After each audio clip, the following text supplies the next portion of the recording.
Live from the Toad Hop Network studios. In Hollywood, this is the ToadHopNetwork.com. A place of our own without a lot of parents peering down our backs. Radio worth watching.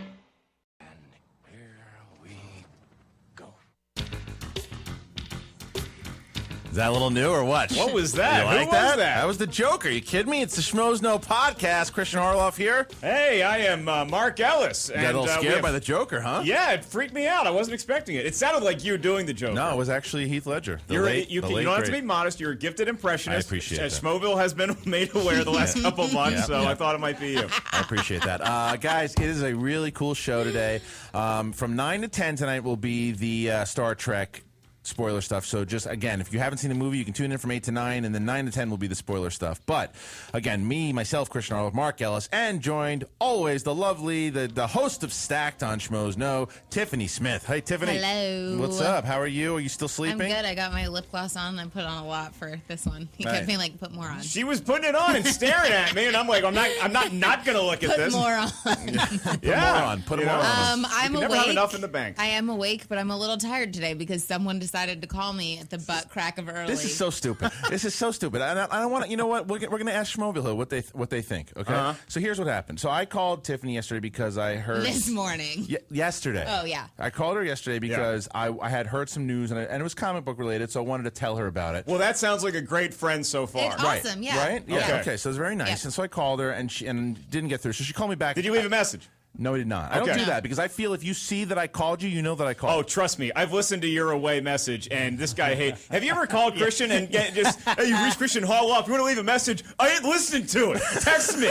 But 2013, guy. I see you see the number. You know that it's there. Your phone is off, though. Listen to me. So so the thing is, so you didn't get through. So she calls me back. She calls me back. I called him back, and I text you back. Right, and I didn't get back to her, response. so I felt bad. So this morning, I was like, okay, I'm not going to call her. It's too early. And then I see, oh, she tweeted something. I'm like, she's awake. Twitter, Correction. you tweet something in the morning. I retweeted something. But you weren't dead when you did it. You were I wasn't awake. Dead. I sometimes wake up, look at my phone, check my Twitter, go back to sleep. She was conscious when she retweeted, okay? Yeah. So her feed said that she was actively conscious. So I said, oh, she's awake, so I'm going to call her at 9:10, not 8:50. It wasn't 9:10. This is stupid. Anyway, the point of the matter is that I called her and she was like, I'm sleeping. It doesn't matter. If you're tweeting, you're awake. Schmoville, what do you think? Was she awake because she was tweeting? Let me know. I got to side with my partner in crime, Christian, on here because I was also awake at that ungodly hour of the morning because Christian and I had to do a call-in radio show. Thank you. And I was laying in bed the whole time I was on the show. Right. Which I Whatever. So if frequently someone do. would have called you, you wouldn't have been pissed off because you've been awake. I was in bed. I answered the phone. I wasn't was out late pissed. last night. I wasn't pissed. I was just groggy. And sometimes when you call in the morning, it takes me a minute to gather my wits together. Here's what I think and about I sound like extra manly. Here's what I think about this. Hello. That's how I was like, hello. So women not only have to get their face on in the morning, they have to get their mouth on. Well, Yeah, everyone agrees with me, by the way. She's I'll also- Schmoville around the board. Whatever. She has no one crossed believes in you. 9,000 followers, which means she has people who tweet for her now. Stop it. I feel like the got goal millions. for this year is to get to the 10,000 because on Twitter, this is happen. so lame. But where it goes from 9,000 to when you get to 10, it's like 10K. 10K. You want You that. That's want the the goal. K. Now I want everybody who's following her to stop following her. She has I'm just kidding. I'm totally kidding. Here, you know I'm what? going to call you at 6 a.m. tomorrow. I'll be up. You kidding? I have a I'm going to call you at Stop it. 2 a.m. Enough of this. They're bored. All right. So the Miss Movies tweets in, how old is she? Adults wake up before 8 a.m. You're absolutely right, Miss Movies. I am an adult. All right. Enough. I'm right. You're wrong. All right. So here's how this is going to go He's tonight. snappy today. Rude. I want to let Schmoville know what's going on tonight. What's going on tonight? Here's how the show's going to work. We're going to talk about movie news because a lot of stuff happened today, and a lot of it could have been found on schmoesknow.com, which we're going to get into a little later. I like that site. But before we do that, I wanted to, again, a lot of news. Ken's going to tell us the news. We're going to go over all the stuff that, and Schmoville will call in about all the big news stories that happened today. And then from 8:30 to 9, there's a bunch of stuff that's happening just in the Schmoville podcast. The galaxy. With the galaxy. You know, stuff that's happening with the website, stuff that's happening with the YouTube channel, with Stacked, and with just everything happening with our cast of characters here that I want to get Schmoville involved with as well. We went to Riley's birthday party. I want to tell them some stories about that.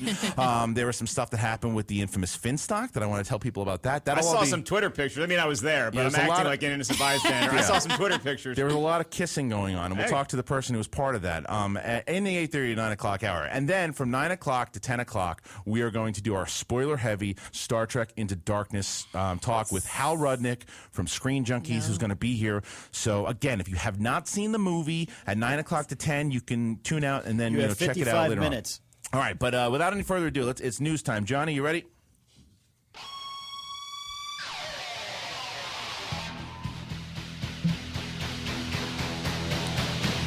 I'm Ken Epsock, and these are your Schmoes Know headlines brought to you by Imperial Beer and schmoesknow.com, your source for movies, reviews, news, and clues. Does Star Wars Episode 7 have its first non-Big 3 casting? Latino Review reported earlier this week that Jonathan Rhys-Meyers, best known as Henry VIII on The Tudors, and the reason your girlfriend paid for Showtime, could be joining J.J. Abrams' continuation of the Star Wars saga. Myers worked with Abrams before on Mission Impossible 3 and certainly has a look and accent of someone floating around the galaxy in some sort of cloak. No confirmations or even denials from any camp. But we do know this about Episode 7 is that it will be too fast-paced, have superfluous shot of space panties, and every lightsaber will cause a lens flare. Guess what I didn't like? Bryan Singer once again used Twitter to announce big X-Men news, this time proclaiming that Evan Peters will join the cast of X-Men Days of Future Past as Quicksilver, the same Quicksilver character rumored to be in the upcoming Avengers sequel, the same Quicksilver character that is both a mutant and Avenger, the same Quicksilver character that may be owned by both Fox Studios or Marvel/Disney, the same Quicksilver that may have just begun a war between two studios and two film franchises that will leave no nerd untouched. Lee Pace has already been cast as, quote, a villain in the soon-to-begin shooting Guardians of the Galaxy, but now, spoiler alert, the website Joe Blow is reporting that according to their sources, which may just be some dude buying comics at a swap meet, the main baddie in the movie will be Ronan the Accuser, because Cliff the passive-aggressiver is not canon. Aside from battling the Guardians, the ruler of the Kree, Ronan has battled the Fantastic Four and the Inhumans. All this seems to be part of Marvel's grand plan to make a superhero movie with characters only found in the free comics section of the Comixology app. The Michael Fassbender-led Assassin's Creed movie has been given a release date. The movie, adaptation of the popular video game, will be in theaters for the 2015 Memorial Day weekend. But Fassbender's penis will be released 2 weeks earlier to allow for the film to catch up. The new, and is it really improved, Xbox One was announced this week as part of the unveiling of the new device. It was announced that Steven Spielberg, director of the 1971 TV movie Duel, starring Dennis Weaver, would be producing a live-action show based around the Halo game series. The show will be available on Xbox Live and interactive to the point of, quote, allowing the viewer to virtually jump into the action, end quote. In a related story, your move, Vivid Video. Gross. Finally. When is Allie Hayes coming back on? Oh, wow. Finally, Universal Pictures is set to reboot the 1994 Jean-Claude Van Damme movie Time Cop. The movie, based on a Dark Horse comics series, followed an officer of the Special Police Force in charge of time travel as he battled a crooked politician while doing the splits in his kitchen. Universal is looking to tentpole this as a potential franchise. Jean-Claude Van Damme is looking to remind you that he was in this movie by reenacting scenes from Time Cop just outside the Pinkberry at the Farmers Market in 3rd and Fairfax. They do not validate parking for the Grove. I'm Ken Epsock, and those were your Schmoes Know headlines brought to you by Imperial Beer and schmoesknow.com. Right, Kenny. Now, Kenny Knapsack hitting hard and giving me a Christmas present. No, you should have had the Christmas present early this morning if you would have looked at your own website. Look, I have a lot of things going on in my life right now. He's so excited. Clearly, Christian just is really upset that no one else is awake early in the morning to see things. Yeah, look, not all of us have a baby, it. okay? We don't all have a baby. Some of us, when we have to get up to do morning radio, we have to fall right back asleep, or else we'll be a zombie for the rest of the day. Listen, I'm just trying to protect you from Riley, because he's the one giving you dagger eyes right now for not knowing it, not me. Mark, I am sorry. I will make it up to you. I will do the splits on the kitchen counter of your new apartment. Mark had no idea anyone was even talking about him. He lifts his eyebrows up like, show Tiffany, just show that wizard right behind the curtain. Doesn't it? Show him. Show everybody. Santa Claus. Sometimes I do to throw you under the bus. Appreciate it. All right. Good. That's good. Good teamwork. All right. There's a lot of stories to talk about. Let's start with Time Cop. Now, I was talking to somebody about this earlier. Like when RoboCop was announced, people were a little more up in arms because RoboCop, you would say, is like that classic action genre, based off a comic as well. Time Cop, also based off a comic, probably has a little more leeway and could be a little cooler because it doesn't have a mullet.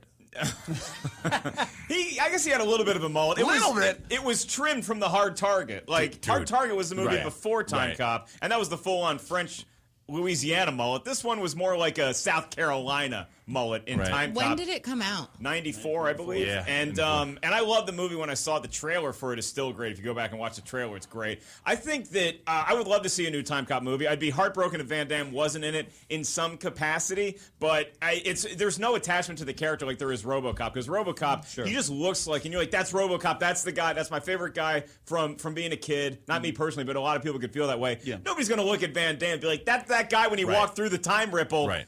Yeah, that's my guy. Yeah, I mean, again, and let's mention. Let's say if one of these, like Joseph Gordon-Levitt or Tom Hardy or Fassbender, one of those guys did it, and it was a little more serious. Yeah, they could be fun. I just hope they don't go like. I mean, nothing against Statham. Statham's like, it's good, but the genre changes if he's in it. It's just that you know what I'm saying. Like, it's more. I wouldn't mind seeing him in it. You want it to be a more serious, dramatic kind of thing. Well, I just think they could have fun with the time device because Time Cop was cool. Yeah. I mean, and the story was pretty awesome. Also, it wasn't just a kick you in the face, splits in the kitchen. That was, with those kicks, you should be on Broadway. True.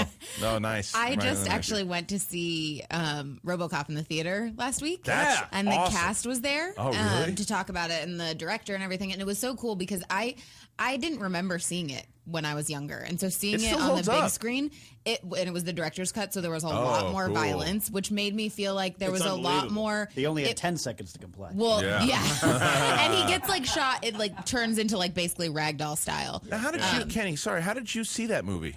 That RoboCop snuck through my parents' firewall of They wouldn't let you watch Gremlins, but they let you watch RoboCop? Yeah, and when that guy was all covered in the toxic waste and face melted. Did they say maybe we shouldn't have let him watch this one?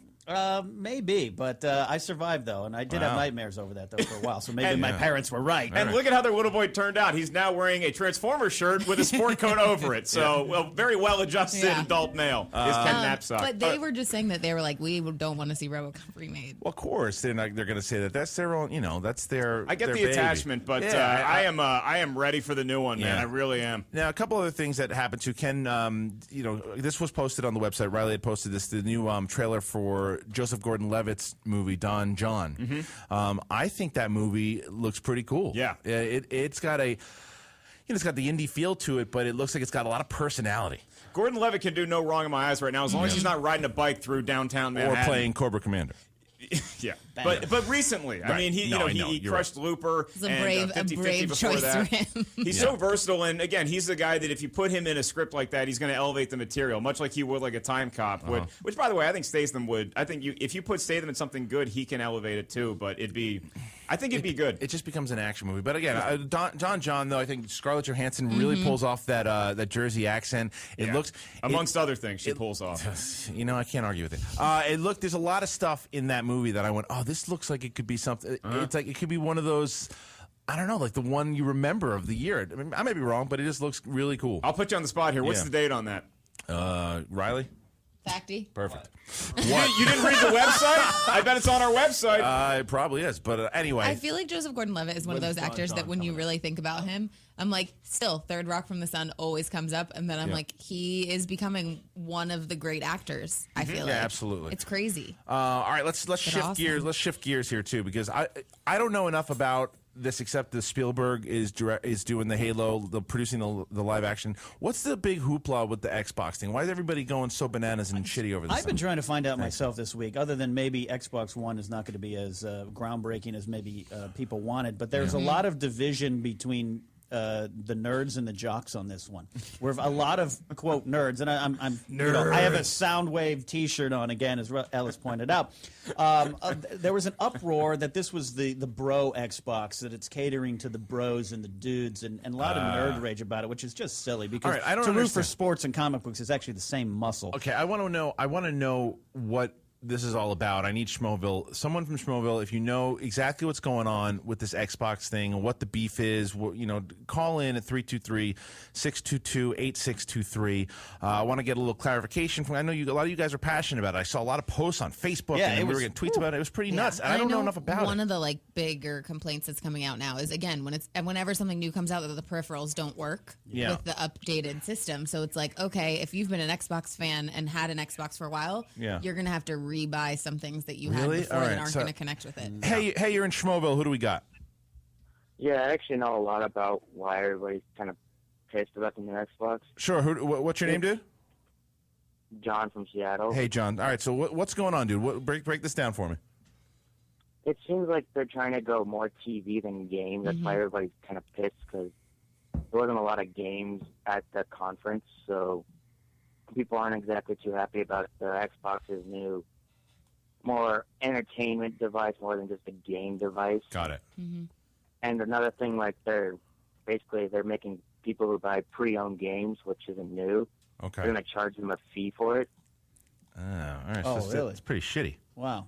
All right, so I understand why people are pissed off. Yeah, that does. I'm pissed off too. Well, that just casts a cloud over the room. I feel No, like when it's a Staying gaming, with my Nintendo 64. Yeah, so thanks for Well, this. the door is wide open now for PS4 to come out this Christmas and just blow people away playing games, not just with all this other crap. Seattle breaking it down for us. Thank you, man. I appreciate it. But Xbox does have Halo, man. And that Halo is such a hot property. Anything in the world of Halo gets me and really this excited. is the interesting thing is that it was a gaming console reveal, and what everyone's talking about is a TV show that's coming out so of it's it. funny. That's, Wow. I mean, All right, I get it. I mean, I understand why people are pissed off there, for sure. Yeah, but it's also Halo's the reason why Xbox is still alive in the Halo's first why place. I bought the Xbox. Yeah, that's why I have everybody an did. Xbox and a PlayStation, and I was like, I need to play Halo because it was that first game really where I stayed in my apartment. Yeah, it's a in great- the same PJs for 3 days. Yeah, a lot of you just You're such a dude. Shoesy Pants has just got so excited on that visual. Please stop that.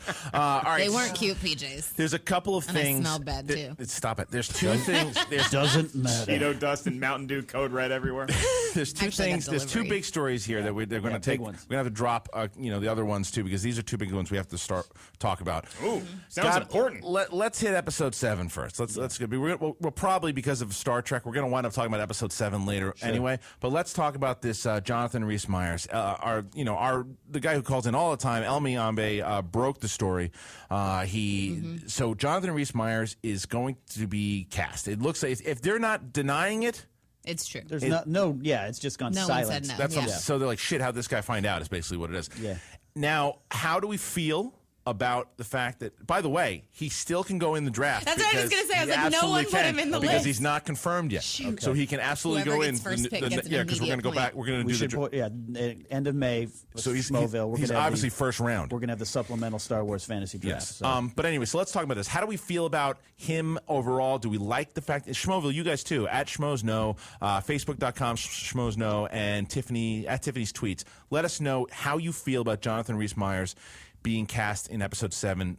Ken, I think just on the surface, a quick look. Again, like I said in my news, he's got the look, got the kind of the accent and the pedigree to be anything in the universe. And he pulls off, like you said, a cloak look. That's not a small thing. He's already in this medieval kind of style show, so he pulls off a cape well, maybe even a crown if you want. I could see him as Sith. I could see him as a Jedi, as an Imperial officer trying to save the bad guys. You know, I think he's an incredible actor, and I loved The Tudors. And let's also talk about that another hot guy is on, Henry Cavill. I mean, come on, two of them. But he, like, everything anyone ever talks about him is with the fact that he's kind of like a drunk. Like, he keeps having to go into rehab and leaving, and good Sith Lord. Well, he'd be good, but it's kind of one of those things where I'm like, well, if he gets cast as a character that's going to go throughout multiple episodes, that worries me. Listen, Billy D. Williams made a living pitching Colt 45. I don't think right. drinking's going to be a problem in the Star Wars universe. I'm curious about it. Look, I think they're going to have they're going to have him as a Sith Lord, I think, or maybe he plays, maybe he's Solo's kid and goes to the dark side. Okay. That's or very maybe possible. he's a Skywalker. Yeah. I disagree. We got a tweet in from Anthony Morrow, says, however you spell awful choice for episode 7, awful. I don't agree with that at all. I think he's a really talented actor. Really good choice. Look again, just on the surface. Now, Tiffany wants to get into his drinking problem, but that's fine. I'm just saying. Mean Numb was a that- registered Personal sex problems, offender. really All right. nice. Don't I'm worry, just Ken. saying, Ken, if we're you going to wanted get him to be a continued character, that I mean, there's been so much stuff that's come out on other shows with him that he doesn't get cast. You know what it because is? of it. It's not a bad choice, and that's really exciting. And it's also I like the call for this reason. It's because he's not somebody that's so effing famous that you can't get out of the fact that it's not like Will Smith is in the new Star Wars, because now that's Will Smith. I think this is just a British dude that's going to be in Star Wars, and I love it. I think it's a good J.J. Abrams casting to where he's a recognizable face to where, and that's the type of casting you need to where, again, he may be eventually whatever his name is in the movie. That's who you're going to recognize him as from now on. Solid actor. Solid actor. Let's take a call from Schmoville and see how they're feeling about the casting. Hey, you're in Schmoville. Who do we got? Hi, it's Jared Silvera. Hey, Jared. So, how are you feeling about Jonathan Rhys-Meyers possibly cast in Episode 7? I like him. I liked him in Mission Impossible, and I would love to see him in the new Star Wars movie. I think that's funny, too. Yeah, I agree with you, too. What's funny is that we were going over all these in the Star Wars draft, the initial one, with all the guys that have been in the Star Wars movies, and no one even thought of him because he was so good in Episode 3. But let me ask you I blame the interns. We got a shoddy list of actors and actresses to choose from. Well, but that kind of says something about him as an actor, too, is that I know he was in it and he was good, but I forgot he was in it. Right, I agree with you. And I think that that's not going to be because he wasn't center stage. Like he may or may not be. But I sometimes, especially for actors, I feel like that's a good skill to have where you can be in a film, you do a great job, and then people kind of forget because you're never automatically tied to one role all the time. Right. Well, so let me ask you a question though, dude. So what role would you like to see him play if you were able to cast him in a particular role? Maybe Luke Skywalker's son. Maybe Luke's son. That's interesting. That's what I was thinking. Okay, that's the offspring of Mara Jade and Luke Skywalker. Maybe. Well, that's you know what that could. I mean, we're 30 years into the future. Very cool. I was going to have him as the kindly mayor on Yavin 4. He just welcomes people when they land, gives them a goodie bag. Yeah. Well, let's jump into Star Wars. One more thing in Star Wars news before we get into the really big news that dropped today was another Star Wars cartoon animation's coming out, which they're going to go with the original designs from Episode 4. What's the dude's name? What is it? Ralph McQuarrie. So Ralph McQuarrie's designs are going to base this new series off of it, and it's going to be based in between the 30 years between 3 and 4. That means we're seeing Darth Vader in his prime kicking ass. Sign me up tomorrow. Cool. We get to see Darth Vader in the gym and see how he put on all that extra muscle from the time Episode 3 ended to the time. Unfortunately, though, the first season's just going to be Darth Vader journaling through his feelings over Padme's death. Origin. Well, guys, here, and maybe I'm in the minority on this. I saw when I was a kid, I saw Batman Mask of the Phantasm, and I liked that. That was a serious cartoon. I just can't get into serious cartoons. I hate Japanimation with an absolute passion. I hate it, and I don't know if I can take a Star Wars. I saw the Star Wars movie on a plane, the Star Wars animated feature, the Clone Wars movie on a plane, and I couldn't even get through 5 minutes. And I was like, you know what? I'd rather take the baby screaming next to me. I liked the Clone Wars series. I think it started off kind of childish, and then there were some dark moments. And when you actually, Anakin Skywalker was 1,000 times cooler in the animation than he was in the movies. I'll give it a shot. Maybe it's like Shakespeare. That Shakespeare movie we saw last night, it was like for the dialogue, you got to. It takes a minute to get into it, and then you can kind of start understand what the hell they're talking about. Iceman, is that Mike Hott right there? Hey, Wildman, what are you shaking your head about? What do you got? Well, you compared Anakin Skywalker, a.k.a. that terrible actor who Hayden played Christensen. Hayden, to an animated guy who they could mold into an actual performing actor. Yeah, well, Hayden Christensen was brutal. You're right. That's the whole point. Is don't you think that a non-brutal actor should have been cast in as Anakin fucking I'm not Skywalker? disagreeing with you. I'm just saying how crazy that is. But it's just sad because he had some serious potential. That actor, he did Shattered Glass, which is such a good movie. You can't blame him. You really can't blame him. It's Lucas's fault. Liam Neeson was turned into a bad actor. Everyone was. Everyone was. I thought McGregor was great. This could be a whole podcast. Yeah. Let's get talking about pissed off stuff that happened today. Now, look, this is some crazy shit that went down. Bryan Singer tweeted, and we were because of Mark Riley, who we're going to praise a little later. We were actually one of the first sites to get this news up after Singer tweeted it. Sexy. Singer had tweeted that we're going to have. Help me out here, Quicksilver. Evan Peters. So Quicksilver, Evan Peters is going to be. I forget the names. I'm bad at names. Bryan Singer now. Biggest news ever. Yeah, I forgot the names, but he's going to be Quicksilver and is going to be in X-Men. So right away, I'm going. What does that mean? Does that mean that Fox and Disney might actually team up, WCW, WWF style? What's going on?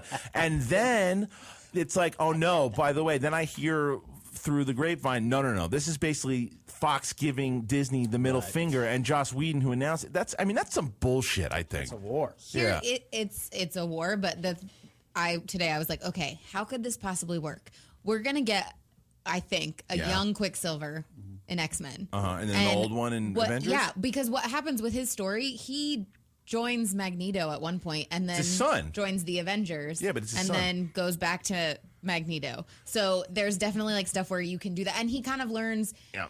where he associates with the mutants being the superior race. But Kevin, what's it, Feige?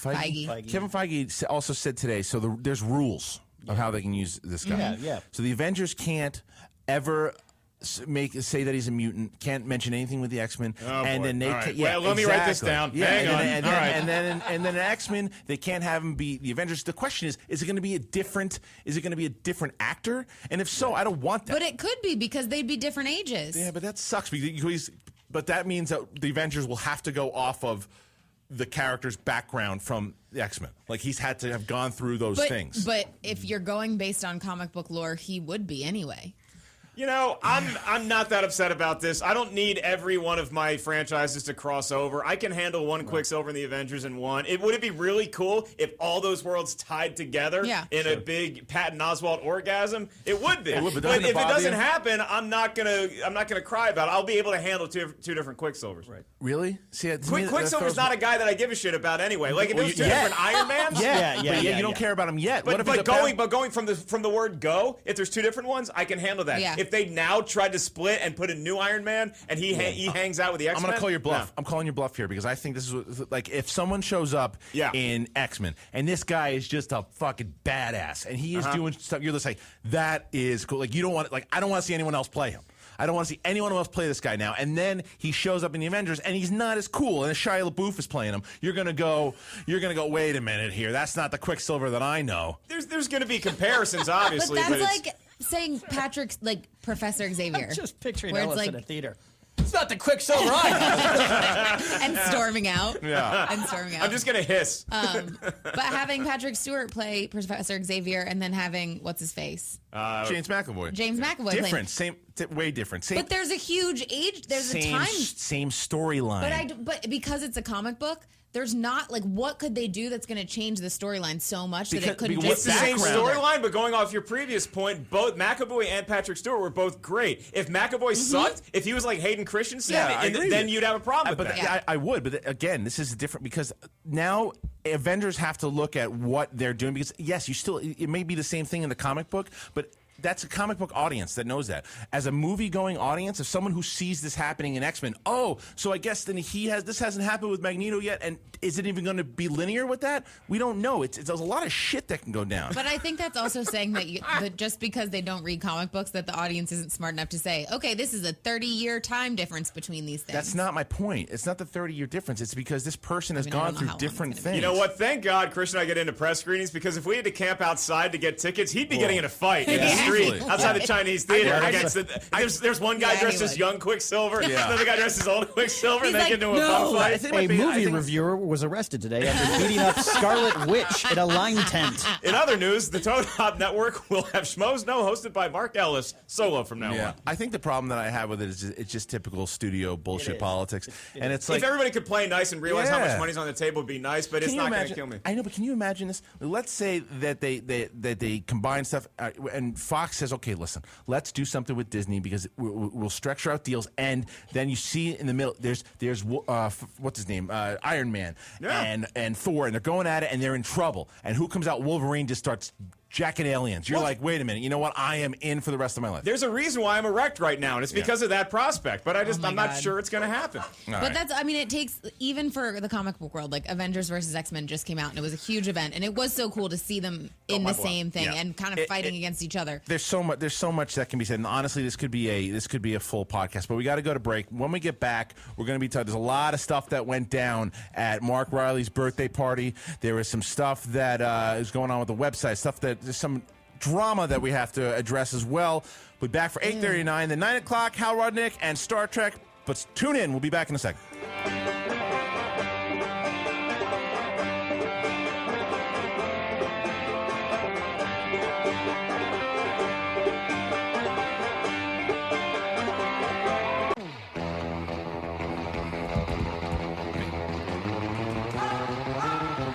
All right, Schmoeville, back in Schmoeville. It's a Schmoes Know Podcast. Christian Arlo, Mark Ellis about to get hernia surgery tomorrow.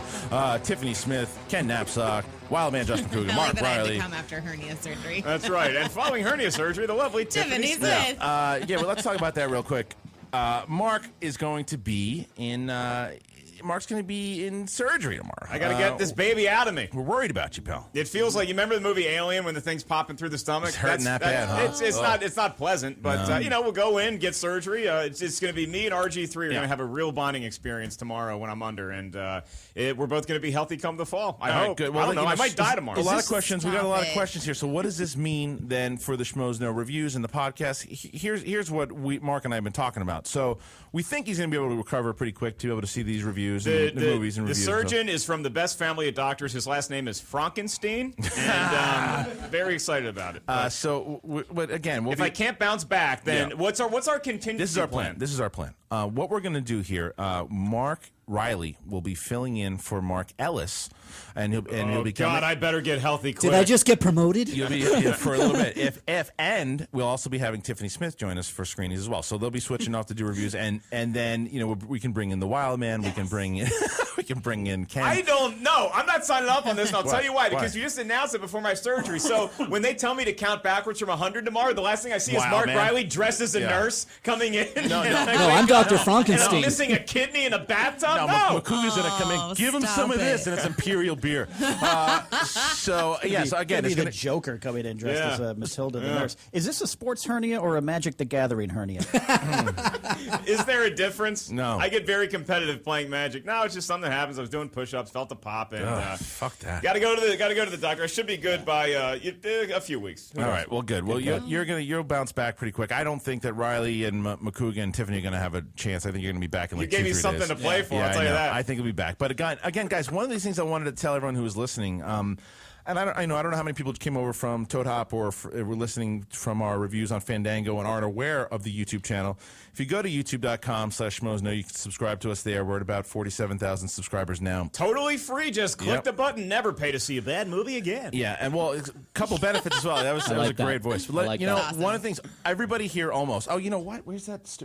Ryman, do you mind handing me my bag real quick? Because I wanted to give you something.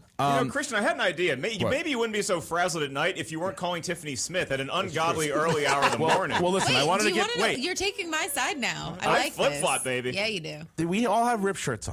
Yeah. Wild Man never has a fucking rip shirt. And I've seen that shirt 20 times on him. That is a good shirt, and geek out on it. Open it on camera. Look at that shirt. Look at that. That's Batman, old school Venture Comics. Okay, look at that. Wait, can we talk about, this morning on the conversation that we had, I was talking to Christian, he's like, why didn't you get that Action Comics t-shirt from Ripped? And I was like, well, I didn't know what it was mixing. Yeah.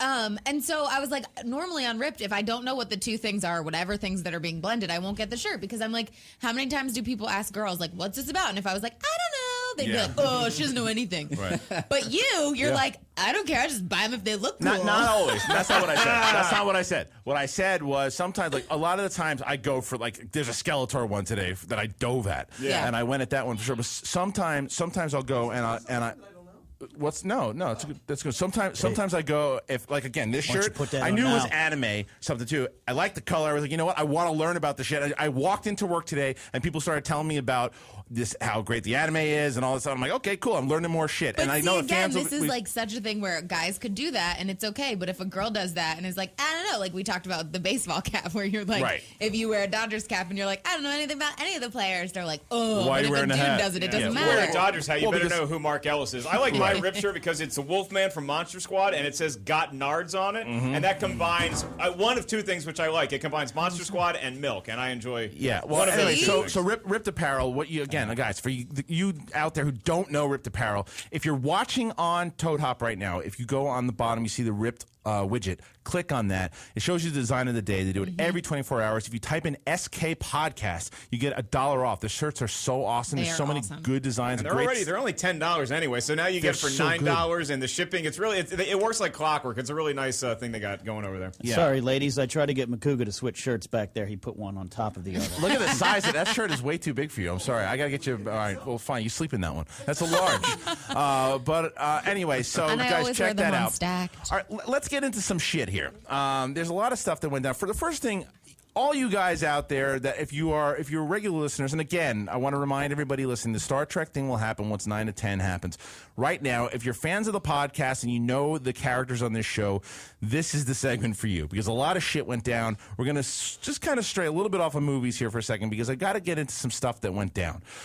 First of all, Ken, ever since Finstock showed up to this show, you have had a problem. I've had legitimate off-air heat with you for bringing Finstock on the show. Now, explain to Schmoville what it is about Finstock that really drives you crazy. I think he is a man unto himself, and he is a human roadblock of comedy when he comes on this podcast. Now, that doesn't mean I don't find him funny. The fans love him, by the way. Fans, God bless you all, apes. But here's the thing. This is not to say that I don't find Tom Dagnino to be a funny man. You don't say his real name ever. Oh, my gosh. It's in his tweet. It's his tweet. You know what? Let the producer go. Yeah. He's had this pent up. Did you give me the floor? You're right. You give me the floor. You're not. You're absolutely right. All right. Let me cut my therapy promo for a lot of people today. Let me cut my promo. All right. I'm in the middle of the ring. I don't think.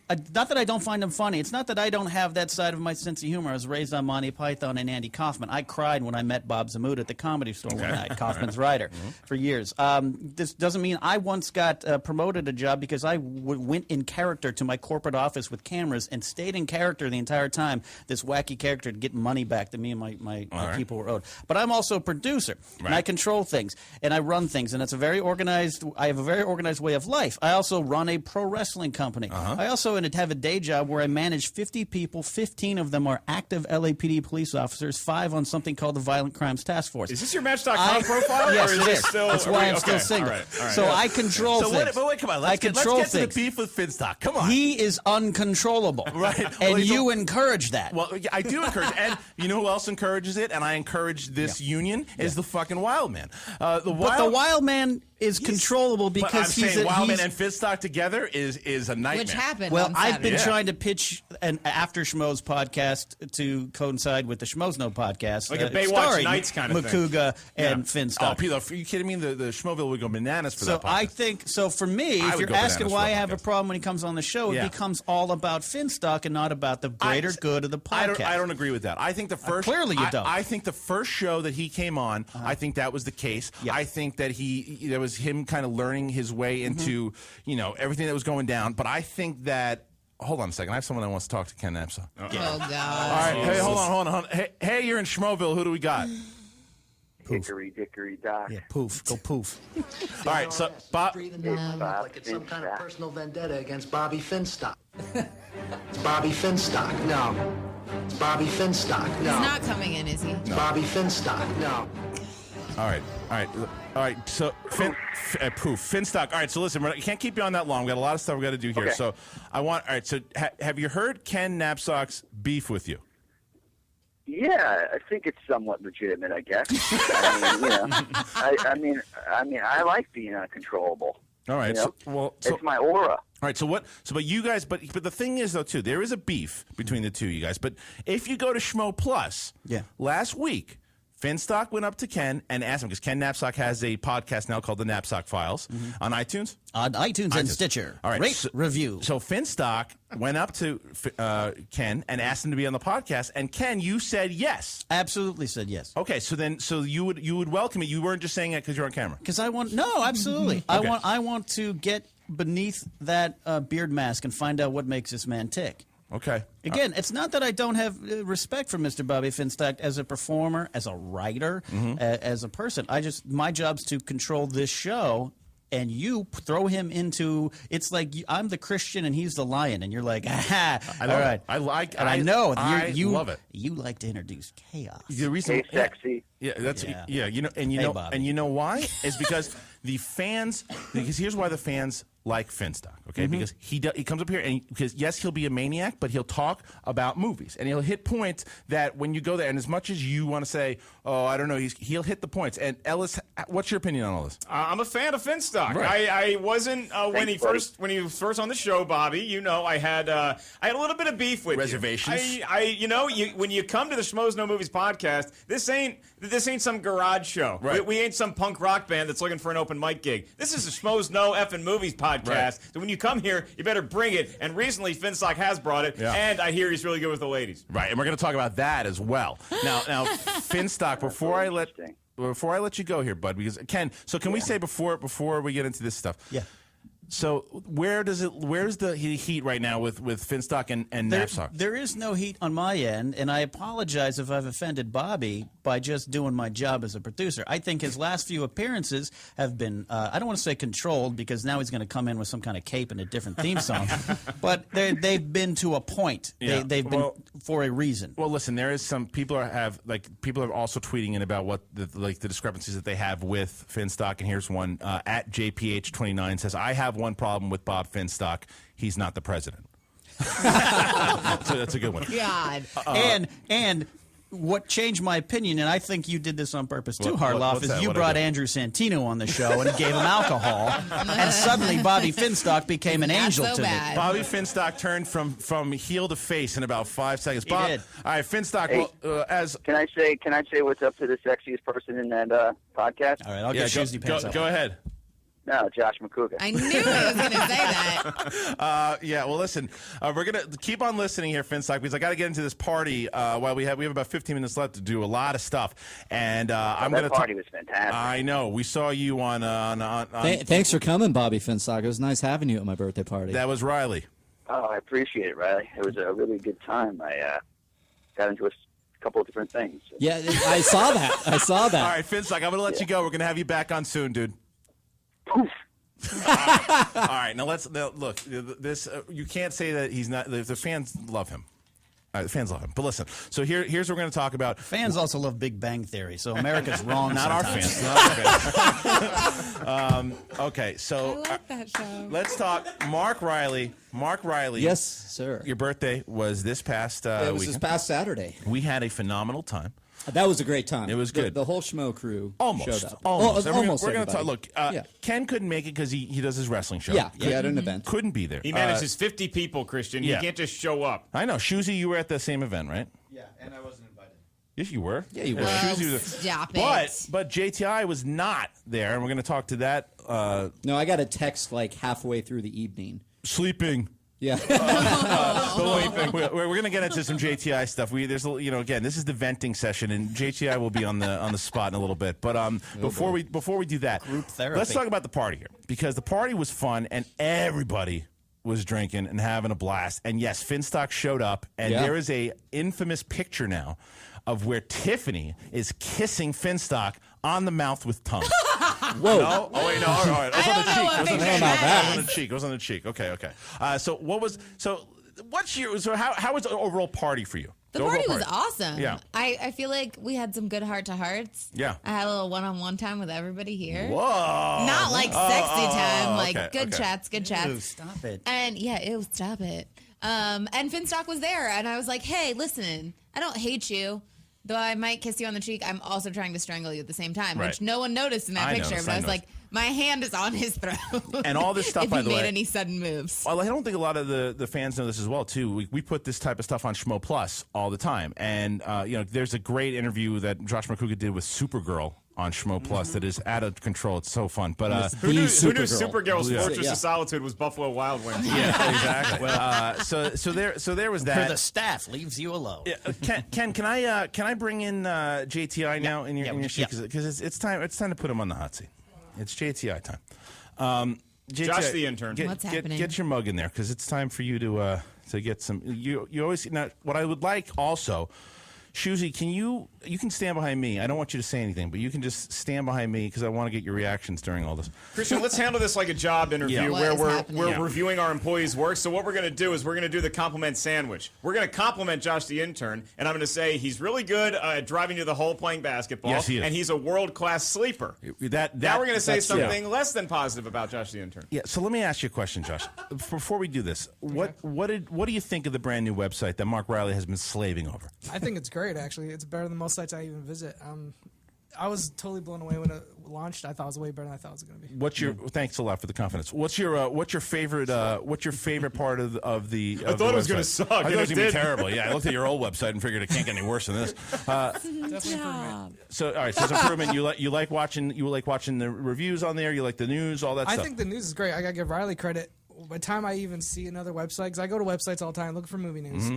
By the time I see a new news story, I'm like, oh man, this is a great story for the site. It's already up. It's already Riley's there. on top Just of it. appeared like magic. Of course, like you do say, I do wake up around noon. Yeah, now I want you to stop right there. Okay. Now, Riley is giving you death eyes as you speak. He is not looking at you like a loving person here. Riley. He might have just winked at you. Yeah, Mark, I'm not sure. I want to say this about Mark Riley. I have known Mark for a very long time, and if you're not following him, you should, because he posts tons of updates from the site. It's at Riley, REILLY, around. You should definitely check him on Twitter. Now, I've known Riley for a very long time. The guy's a great writer. He is dedicated. He knows his shit. And if you look at our new website, if you go to it right now. If you're on schmoesknow.com, that is all Riley.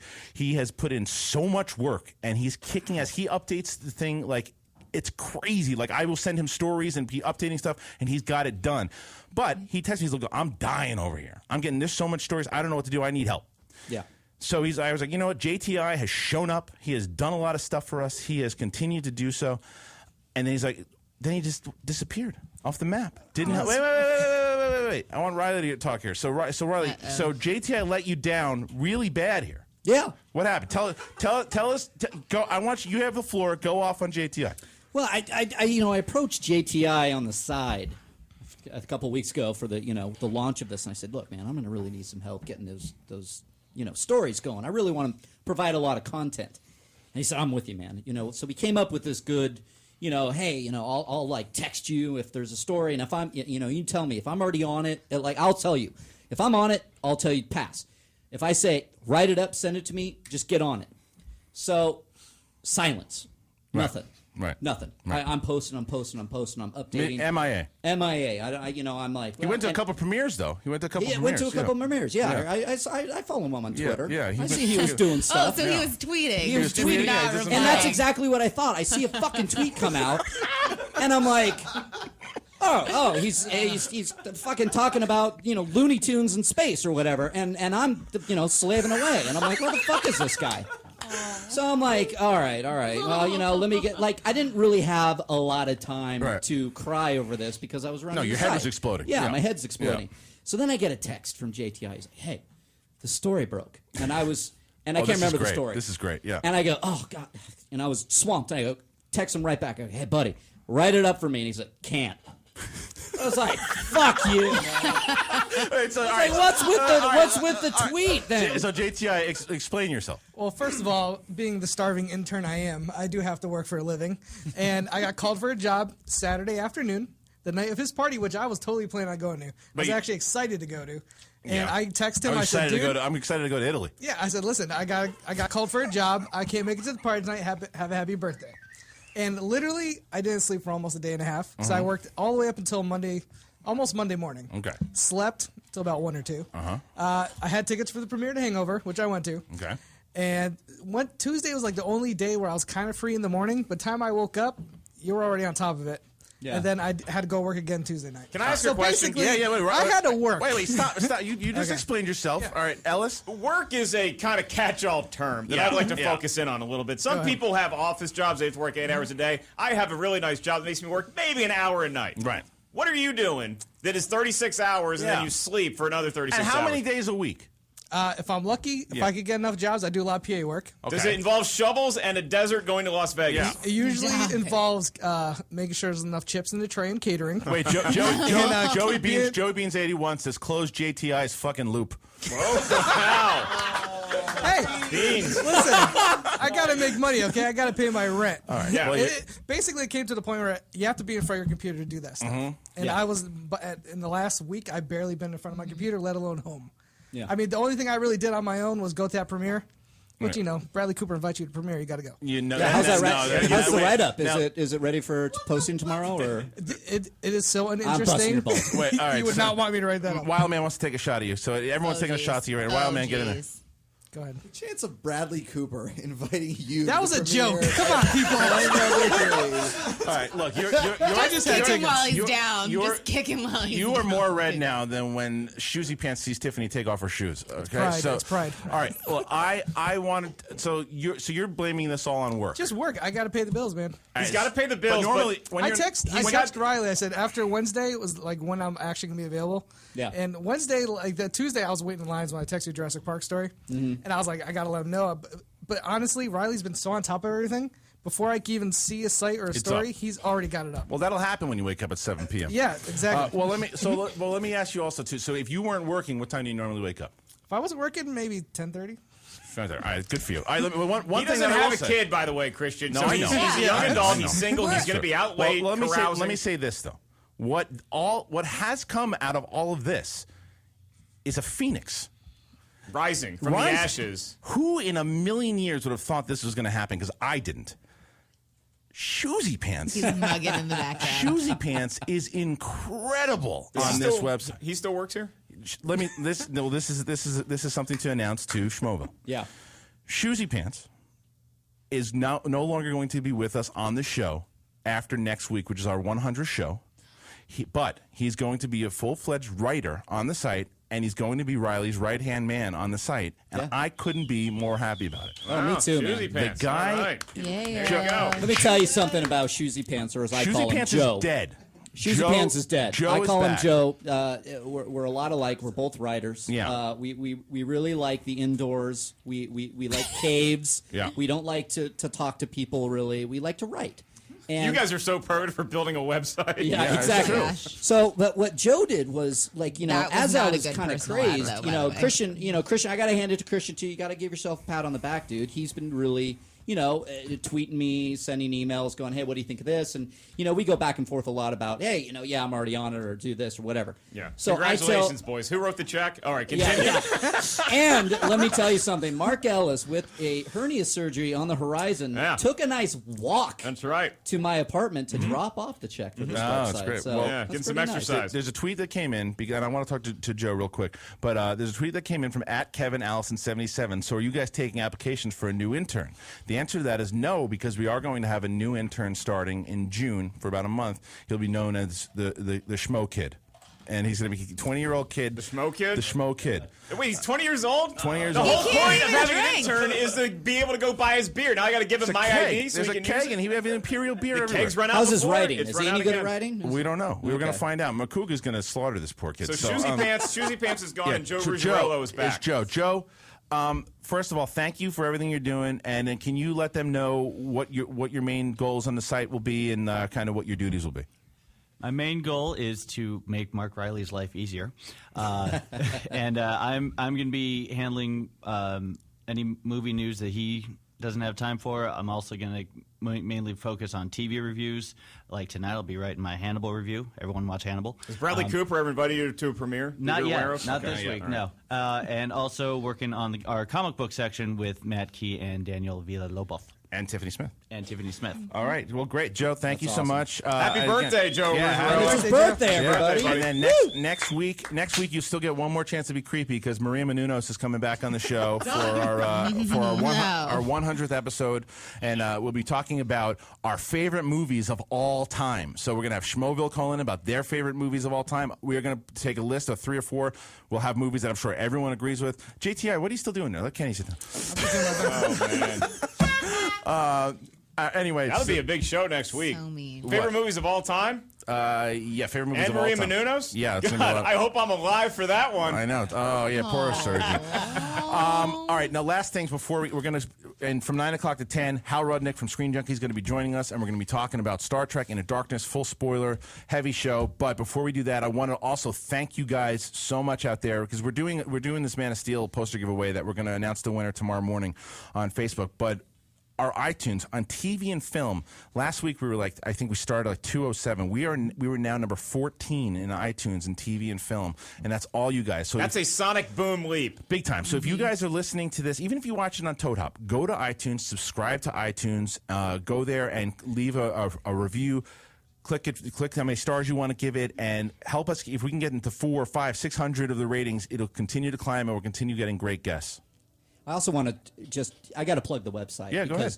And also thank Schmoeville because there was a huge spike in traffic when we launched, and it just keeps going up. And I want to thank you guys, and I want to really plug you guys can comment on this website. Yeah. And it's linked through the Schmoes Facebook account. So what's great about that is you can go to one place and see everybody's content, and you don't have to go back and forth to Facebook. You can do it all there and really sound off on these forums. Yeah, you guys are really opinionated. Be opinionated on that site. Be opinionated on the site because I'm looking at it. Christian's the whole crew is looking at it, and you're going to see everybody talking. And you have that under a big article. There's going to be 50, 60 comments where you can just chime in, and that's the point of this website. So, Johnny, can I do one call before you sign us out? All right, I want to do one call from Schmoville. Anything that we talked about in this last half an hour, you guys have the floor. It can be anything. 323-622-8623. Let's sound off. It could be about the website. It could be about Finstock. It can be about anything you want. All right, hey, you're in Schmoville. Who do we got? It's your friendly neighborhood Time Lord, Mark Aquino. Time Lord. All right, Yeah, my buddy. man. So, Time Lord, real quick, what do you got out of the stuff we just talked about? What do you want to sound off on? Well, first of all, I want to extend my congratulations to Joe for just being the awesome guy that he's become. Wow! As opposed to his Doctor Who review, by the way. Let's know there's a Whovian. He is a and Whovian. also, big shout out to Riley. Big shout out to Riley for being the most badass editor-in-chief there is. Thank you, Time Lord. Thank you so much. I really. All right, last one more before we go. One more. All right, hey, you're in Schmoville. Who do we got? Hey, this is Copster. Hey, dude. So what do you got in the last half an hour? Anything you want to sound off on before we go to break? Oh, congrats to Joe. Happy birthday to him. I still love JTI. Yeah, JTI is great. We break his balls.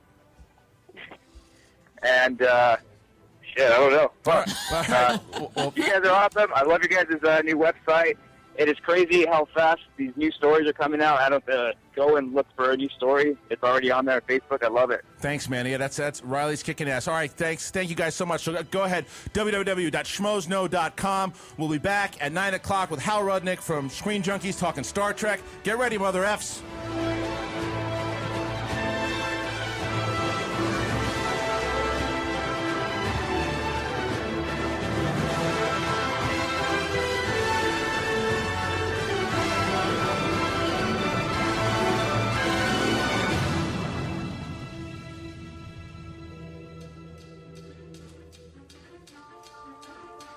Let it breathe.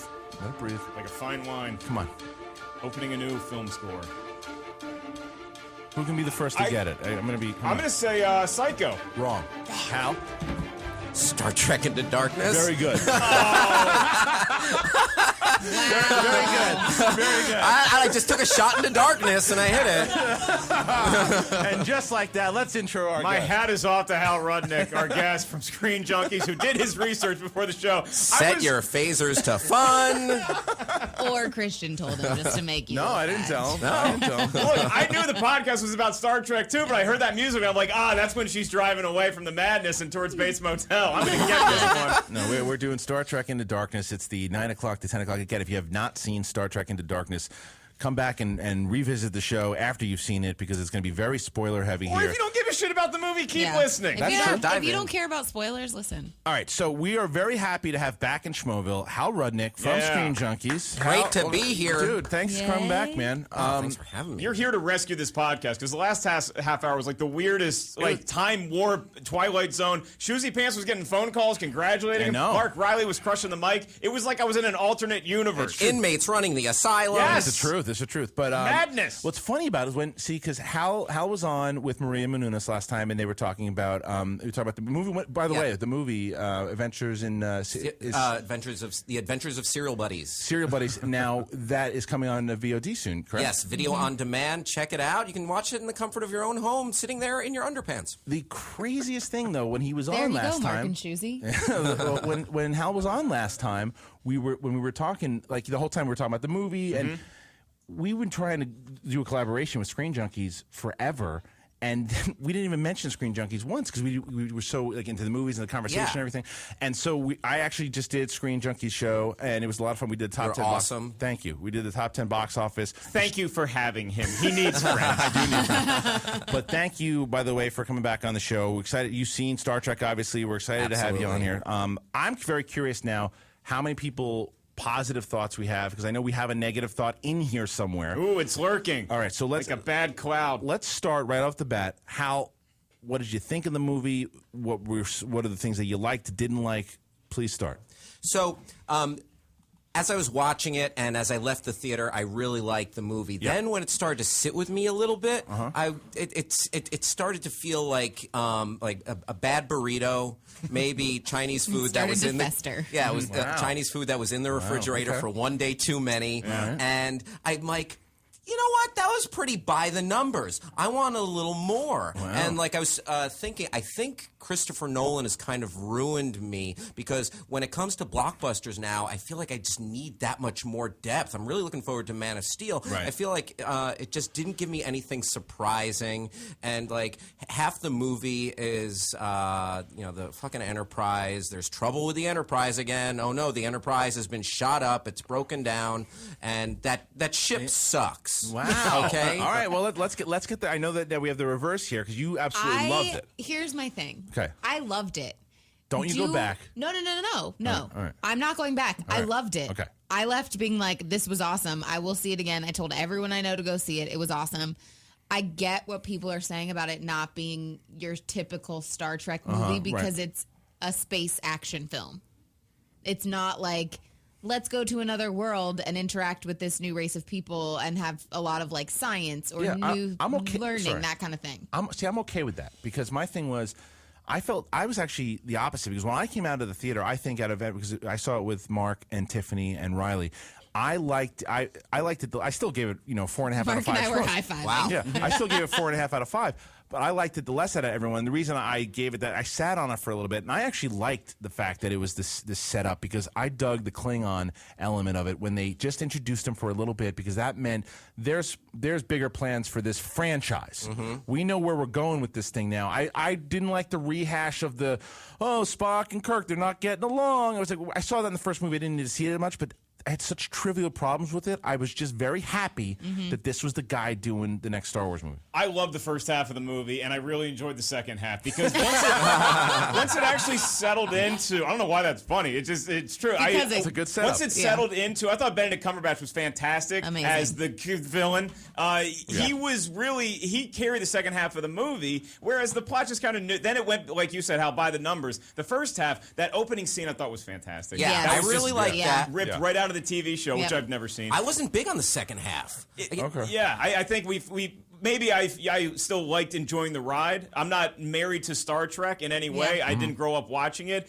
When we were going to go meet the Klingons, they said, and I was like, that's that funny-looking guy from the Next Generation. They were terrifying. When these Klingons show up, it's like, oh my God, we got to do battle against these. We're going to get our ass kicked. I would have loved more of that, and I guess we're going to get that in the third one. But I don't know. I would have loved to have seen like some a little bit more like different shades of Cumberbatch, like we get on Sherlock Holmes. I felt like he was just like at this intense level the entire time. Yeah. I didn't really feel that way because I feel like you got to see different levels when he was talking to Kirk and when stuff came out and he started revealing more of his past, and then once he actually is like, no, I'm laying the smack down. When they're interviewing him when he's in prison on the Starship Enterprise. Did it remind anyone else of Loki in the Avengers? Everyone's in his prison. So much. Right. Everyone's in his prison. So that was I think that might have been the height of the movie. That might have been in Mission Impossible 4 terms. That was the building in Dubai scene. Yes. And then the rest of the movie had to follow that, and it didn't live up to that, but it still it played out the string. It took a knee at the end. That's fine. Yeah. It was already up by 20 points. All right, I want to bring in the Wild Man for a second too, because now Josh, can we get like a cougar call or like some sort of every time Wild Man comes like in, a Tarzan, like a So all right, so now first of all, Josh, were you did you like the 2009 version? I did a lot. Okay, so what's your thoughts on this one? I will say one. I went to loan. To Star Trek. That's okay. You just Saved by the Bell. Lisa Turtle just dumped Screech. When Christian told me at Hangover 3 that we were doing a Star Trek, I went the next morning, went by myself. Did I feel nerdy? No, I felt actually pretty confident in my manhood in the theater. Hey, Wild Man, where's your lunch money? Exactly. Nowadays it's not that nerdy to go by yourself to see the #1 movie. It's not like you're going to see like in LA. Tangled or Epic or something. 2009. I always kind of feel like I'm cheating on Star Wars because that was my first. I get it. You know what I'm saying? I get it. Yeah. But now that this guy's directing it, it feels a little more like you're not cheating. What I really liked about it was your first point was that it's like a space action movie. Yeah. And that appeals to dudes like me, right? Because I'm the only one in here that really loved Iron Man 3 because it was just a maelstrom of awesome. Right. Right? That's too big of a word for you. Nobody knows what that means. Maelstrom, that's like a male dance club. I'd call it a smorgasbord of pretty good. It's like Golden Corral. None of this shit is delicious, but it's all edible. But I'm going to eat the hell out of all of it. This movie, But though. I didn't feel that guilty after seeing Iron Man. I will give it this. I felt like there was that sense that they didn't have to do any character development because if you saw it in 2009, great. You're just walking right in. If you didn't see it in 2009, you're coming in, forget about it. I agree with you there. And listen, you put Alice Eve in anything. But you're overall, what would you schmo it? A solid 4, 4.5. Oh, so you dug it. Okay, so you dug it. Okay, all right. So you're on the positive side. Don't worry. By the way, put Alice Eve in anything, they put her in bra and panties, and apparently they regret that now. Yes. Really? Yeah. Is that what they said? It was a little bit unnecessary. Oh, here's the ladies' perspective. Was me stopping for French fries at 2 a.m. necessary? Yes, it was. Yes, it was. Wait, what do you do here about why are they regretting that? Well, Damian Lillard? Lindelof, not Shaggy from Scooby-Doo. Matthew Lillard. He said that, maybe they went a little too far with that scene. And, I mean, I didn't... it wasn't too far. It should go like this. I mean, it just felt it felt like a little bit of a different movie for a second. But we've gotten, like, the sex scenes with Kirk before, which I didn't feel was super weird. But it felt like, why is she why does I'll she tell you why. I'll tell you why they regret it. It's because when Didn't make we the money cut, they hoped? No, when we cut our Star Trek Into Darkness review, and you're looking for pictures to put in the review, you Google Star Trek Into Darkness. That's all comes that up. shot is like the first 7 things that come up. And again, you're not going to get a complaining letter from this guy. Yeah. Nothing in the suggestion box from Mark Ellis, but I guess some people have a problem with it. Well, there's a bunch. Again, there's a lot of people are. Even Shoesy Pants tweets out, Alice Eve in bra and panties is never unnecessary, but you take his tweets with a grain of salt. Who is Shoesy Pants? Yeah, I thought I'm he sorry, died. Joe. You're right. You're absolutely right. Again, here's more tweets from Schmoeville. I love the underwear scene, but for real, it was there just to be there. That was it. Now that's Ethan why Arc it was 00. like, okay with it was there to tempt Kirk because at that point in the movie we weren't sure if we trusted her, and then we see she's gonna win Kirk over, and Kirk's gonna be blinded by this hot gorgeous chick, and she's gonna sabotage the plane. Lo and behold, it was actually her dad, who's also RoboCop, who was throwing everybody under the bus. So talking about things in this movie that were really disappointing to me, that scene. What scene? With the RoboCop Peter. Oh, Peter Weller. Peter Weller. For some reason, the scene on the bridge where he's yelling at Kirk, I was like, I am watching like a rehearsal of actors that are not doing a great job. The guy hasn't worked in 20 years. Give him a break. That was supposed to be such a he's a pivotal character for this movie, and so for me, that scene, it pulled me out for a second. Obviously, I was just happy to see RoboCop working. Yeah, well, he's still got those lips. He's still got those RoboCop lips. He's directing Longmire. P.S. Yeah. I didn't mind it. I thought he was great. I want to take a call from Schmoeville here and find out, what as far as what they want us to talk about, as far as what they're thinking about Star Trek. Hey, you're in Schmoeville. Who do we got? Hi, this is Ray from Puerto Rico. Oh, hey, Ray, what's going on? Boricua, represent. What's up, man? So, hey. Yeah, exactly. What do you got?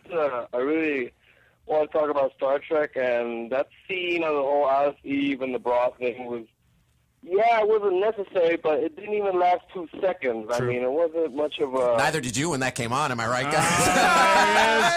I mean, I was looking forward to that scene, and then when it happened, it was...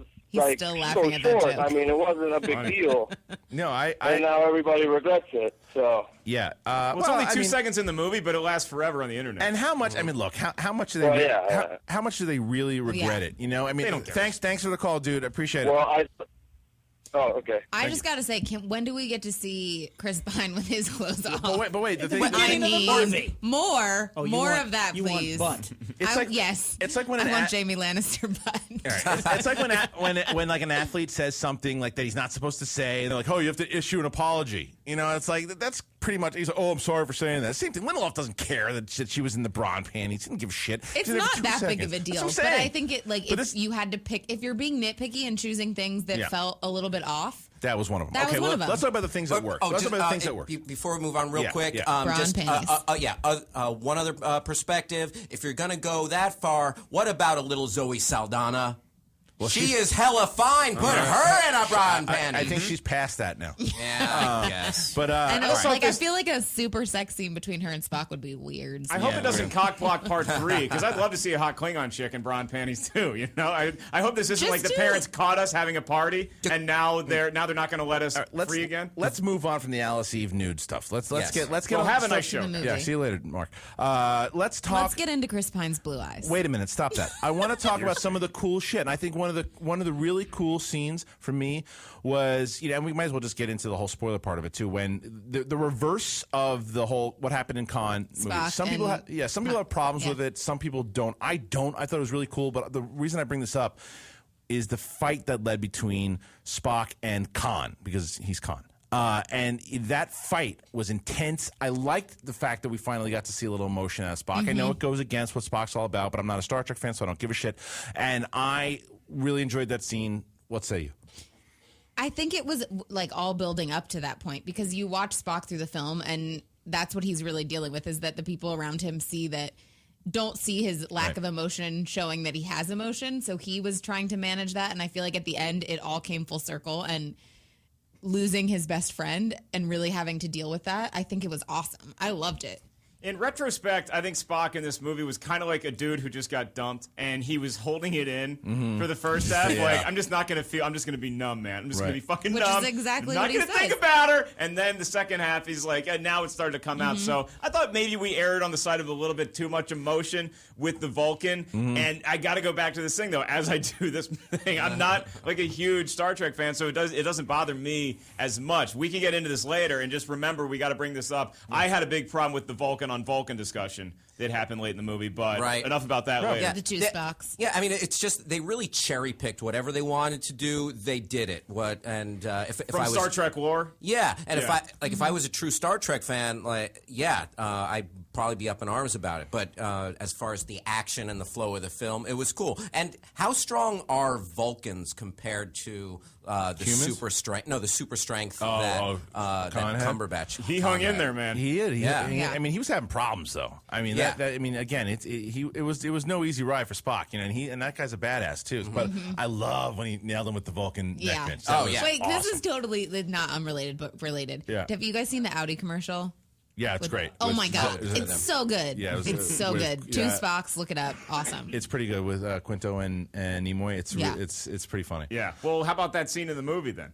Yeah, I think people are kind of torn on that. I know you have problems with that scene. I just think it was weird. Kenny is chomping at the bit. Don't worry, I'm going to let you. I want to get some. I really like the movie as other people did. You're on the negative side. We get it, but I want to let you loose a little later. I'm going to give you then. Maybe you can jump off this point because it was weird for me to see Leonard Nimoy come on the screen. And I know that it's an alternate universe thing, so he can talk to young Spock. But he literally says, I can't tell you anything about your future because it's going to compromise everything that's about you.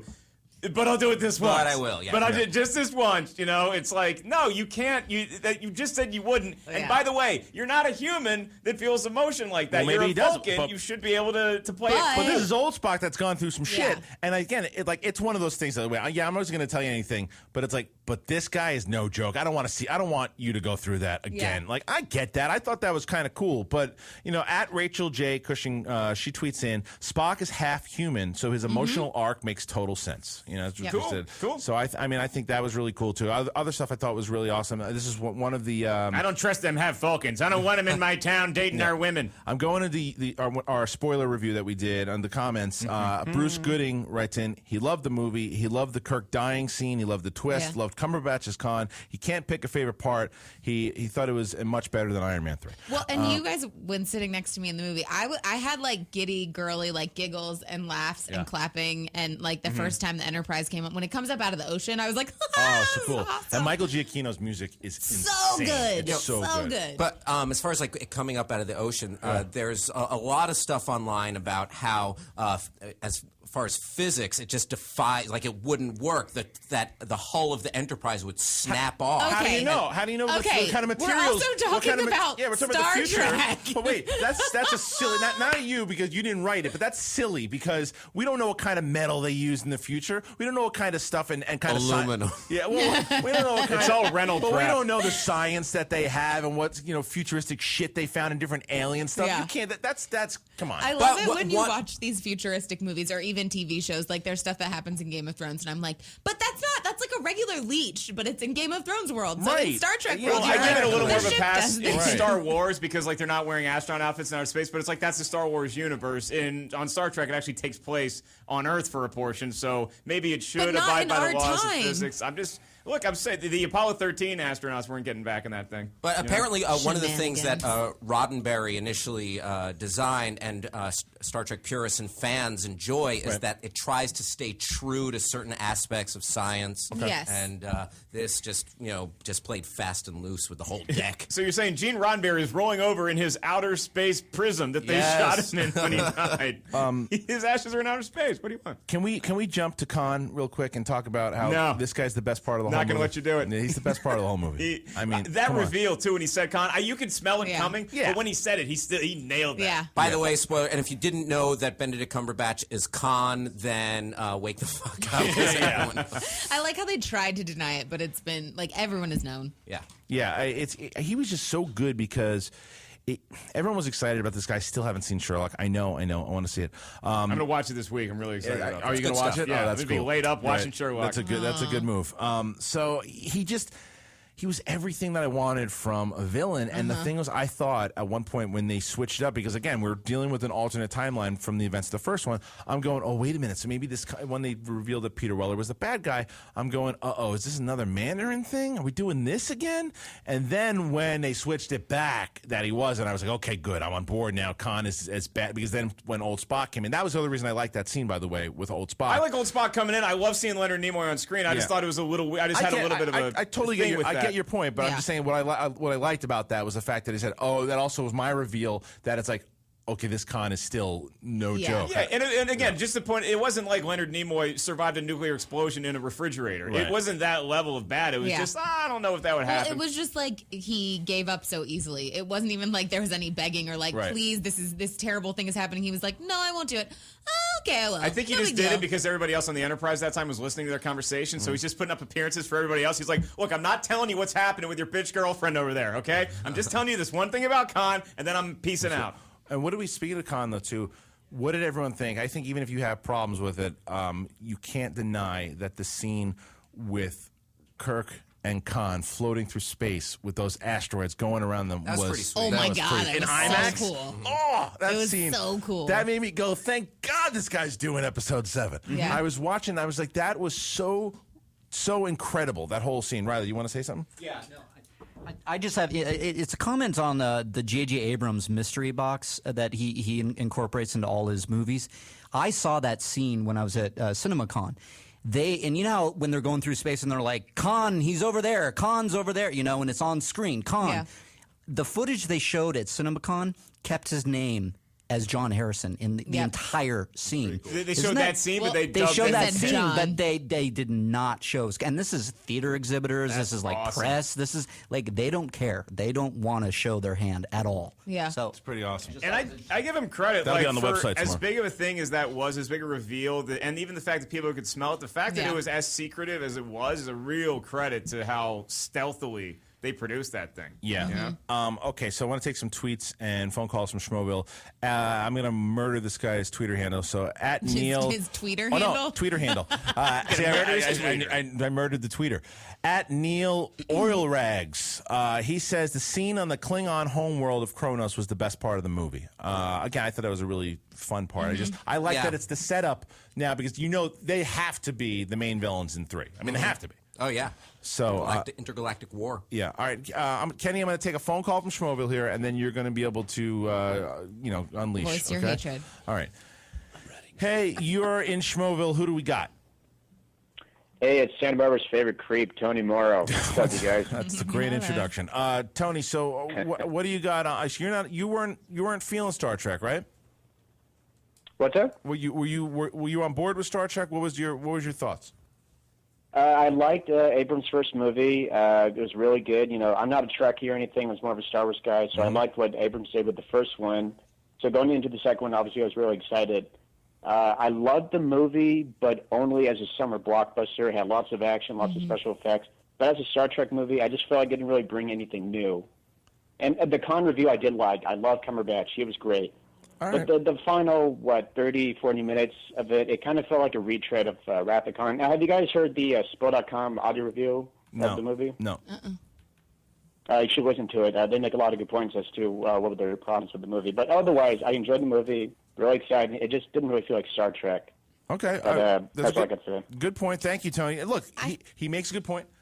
The fact that, it is as far as a big action movie, too. But I just think, personally, people are going to look back on this one and say, this was the setup movie that really got us going into this universe. We're not going to see 3. There'll be 4, there'll be 5, there'll be 6, and 2 is going to be the one that furthered us. Khan's going to come back, too, by the way. Well, and I think that what a lot of people missed in the first one, because we got so much character building in the first one, and everyone loved seeing JJ do all of that with these new characters, playing characters that we love. So you didn't necessarily miss that we were not getting the science-y side of Star Trek as much because you were distracted. This one, because there wasn't that much exposition and it was more just action, I think that's why it stands out more, that it's a little bit different than what Trekkies are used to. Right. I think when you watch the Star Trek, that you, at least spinning it forward into Star Wars Episode 7, I think at least we know Star Wars Episode 7 is going to be good. That's why I was happy leaving the movie, is that it's at least going to be good. It may feel a little bit like a lighter, fluffier adventure than you want, but JJ is really, he's got a full deck, because the prequels just spoiled everybody on Star Wars so much that all he has to do is make a fun, good movie, and it's going to be, it's going to right the ship. So happy. Yeah, just make it half toy commercial, half action, please. Hey, you're in Schmoville. Who do we got? Hey, it's Joseph from Australia. What's up, man? So what are your thoughts on Star Trek? What parts did you love? What do you want us to talk about? I could not pick a favorite part out of the film, because I think the best part about the movie was the movie. Just everything that could have gone right did. That's a cop-out. Just because you didn't love everything. No, he's joking with you, Joe. You can't talk shit to these Australians now. They get after you. They're outlaws. Yeah. So all right. So go ahead, Joe. But everything that went right about did. Just everything that makes a good summer blockbuster. Star Trek Into Darkness was, and Benedict Cumberbatch. This guy needs to stick around just for a long time, because he knows how to play a chilling villain who just gives you goosebumps. Yeah, it was just, I thought it was the perfect summer blockbuster film. I agree. Thank you, Joseph. Thanks for the call, man. I mean, you can't disagree with that Benedict Cumberbatch thing. I want to take a tweet, and then I'm gonna let Kenny go nuts here. At Ferdosa D says, her only problem with the film is that she didn't understand Admiral Marcus's motive. Which, I mean, it's just, you can always kind of say power hungry and He's pissed off. He got reinvigorated by OCP 20 years ago, and they hadn't phone call. Wrong movie. Oh, this wasn't RoboCop. I got to see this whole movie. Sorry. Oh, wow. All right, Ken, are you ready? Yeah, we got to go to a break. 2 left here. Kenny, 10 seconds. Thank you for pigeonholing me. We'll let you come back and do it too. But all right, so now everyone knows you're a huge Star Wars guy. Yes, but I loved the 2009 first try at the Star Trek universe. So why have you turned into our good friend Lou Santini, who's a grouch? Because let me tell you why. All right, first of all, this movie was too fast-paced. And what happens is you become desensitized and numb to the action. By the end of the movie, I knew there was nothing at stake for any of the characters. I wasn't emotionally invested because it's beat, beat, beat, beat, beat. There was no time to stop. In a pro wrestling match, you don't want to do spot after spot after spot. You want to go down. You want to go up. So the up means something.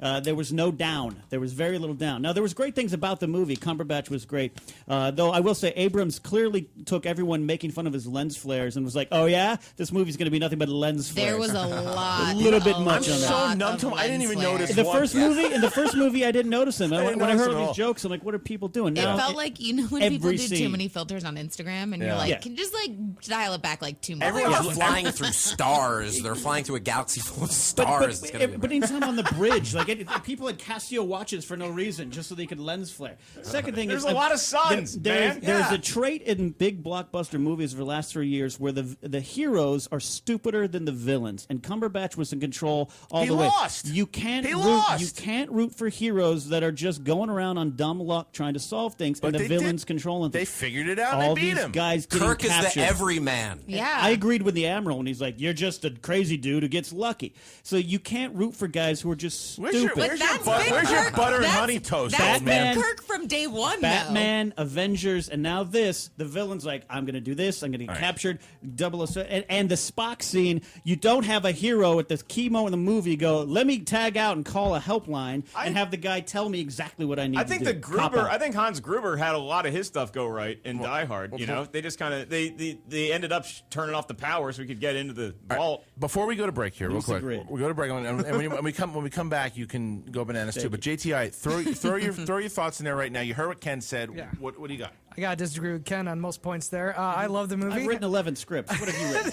I've read over 11 scripts. All right, listen. I love the movie. I get 4.5. I think it was just as good as the first one. It was action-packed and reminded me of Mission Impossible 3 very much. That's the way it kept going, and tension. Now, I'm not a Star Trek fan.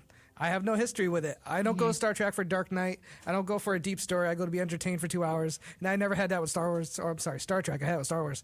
But this movie gave that to me, and that's why I like them. Right. And people are tweeting in about smart villains. No, wrong. Your villain is outplayed by the heroes. That's what makes them a villain. They try to cheat. But you want to give them a challenge. It's even, and then the villains cheat to win. What this proves, it proves one thing. That when he is sleeping till 12 o'clock, he's thinking about these things. All right, so we're gonna go to break, and when we come back, we're here with Hal Rudnick from Screen Junkies, talking Star Trek. We'll be back in a second, and you guys, we're gonna take a lot of calls from Schmoville. So start thinking about what you want us to talk about, what problems you have with Star Trek, what you liked, what you didn't like. Tweet in, do the whole thing. Schmoes Know Podcast.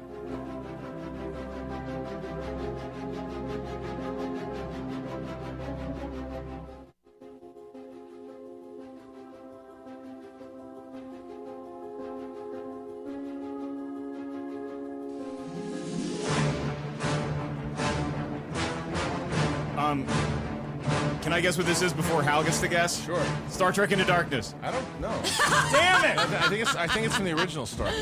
No, it's actually from Psycho. Guys,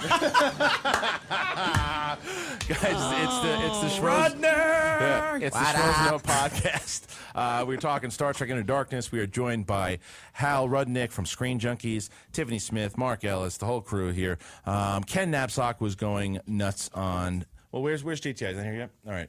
When he gets back, we'll do Tweet a Celebrity. He's taking a cat nap. All right, here's what I want to do. I want Schmoville. I want somebody on the positive side of the movie to call in right now at 323-622-8623. Ken Knapsack will tell one of his problems that he had with the movie, and you will go and be able to say if you agree or disagree with that point and why. Regular Schmovillian bringing their sling against Goliath. So call in at 323-622-8623. Yeah, Ken will tell you a point. You will either agree, disagree with this point, and can I give Kenny some forensic debate advice, just for future reference? I'm just going to get. Now, I wasn't a debate team or anything in high school, but maybe you don't open with comparing the movie to it should have been more like a pro wrestling match. Great shock. Agreed. That is storytelling at its core, and it's American theater. Just because they both go off scripts doesn't mean that they need to mirror each other. Well, we got somebody for it. All right. Yeah. Hey, you're in Schmoville. Who do we got?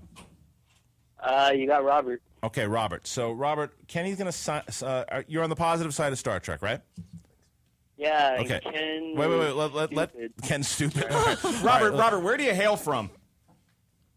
Riverside, California. Riverside. He's ready to get. Dude, Riverside does. They make boxers down there. Yeah. All right. So here's what we're gonna do, Robert. So Ken's gonna give a point here, and then you are going to be able to give your reasons of why you think he is either wrong, or if you agree with him, then that's fine too. But I think you're gonna be wrong. Ken, I go gave ahead. my point. Give another point. Give another point. You want to give your favorite? All right, so you want to go with one of your complaint. points out of your rant? Too fast paced. Too fast paced. Okay. So what will you say to Ken's notion that the movie was too fast paced? Since when is a fast-paced movie bad? I mean, Star Trek Into Darkness. I've never got that notion, but I thought it being fast-paced was actually awesome. I mean, I don't know. Robert, I think Kenny's point is that it was too fast-paced because you didn't get a chance to really identify with the characters. Did you feel you got to know Kirk and Spock and Khan a little bit better? But we had that in the first one. I mean, no. The characters are fine. I mean, I mean, Spock, Kirk. I felt like I got more of an emotional connection with Captain Pike than I did Hawkeye in the Avengers, and it's like it's a good point. That's an accurate point. But I love Pike. Okay. I loved him in this one. I sad to see him go, and I loved him in the first one. All right. The characters are awesome. I mean, All right. Well, Joe. All right. Thank you, Joe. So, look, listen. Good battle. Yeah, it was a battle. We'll do one more. We'll give one more point for Schmoeville. Hey, you're in Schmoeville. Who do we got? This is Eli from Petaluma. Eli. Okay, dude. So, Ken, what's one of your other points? One of the problems with the movie is that Alice Eve didn't come home with me. Stop it. Yeah, there's nothing that he's going to do for that. All right. Yeah. What? Give us another point so he can tell us. You just sit in the theater waiting an extra half hour. The ushers are like, "Sir, I don't think she's showing up." Yeah, he can tell you how wrong you are. So, what do you got, Ken? So, give me another point. Well, the big thing about the heroes. All right, Kirk is a swashbuckler, fly by the seat of his pants guy. But I'm tired of all these movies we talked about during the break. Skyfall, the X-Men movies with Magneto. All these villains are like they're too far ahead of the heroes, and they're controlling the heroes. So in this movie, literally, he's like, "Hey, go here, find this ship. All right, when you get that ship, fly over here." All right. So what say you, my friend?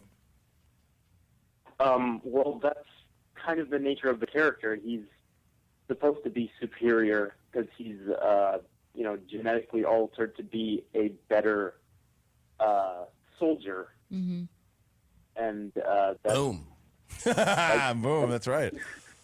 Down goes Knapsack. Down goes Knapsack. Schmoeville. All right, Here's the thing. I want to see Thank you. That's a great point. Let Let me tag that guy out from Petaluma and freeze and jump in over the top rope, Ken. Because I want my villains to be superior to my hero, so my hero's an underdog and he has to dig deep and find that extra level. If my hero is superior to the villain, what's the challenge? But don't you Hal's getting me fired up. Don't you want the heroes? I can change, and you can change. Everybody can change. Let's end the Cold War. It also should be pointed out in G.I. Joe, I like Cobra. You're probably a Duke guy too, but no. I'm actually a Zartan Dreadnoks guy. Zorana was my sexual awakening.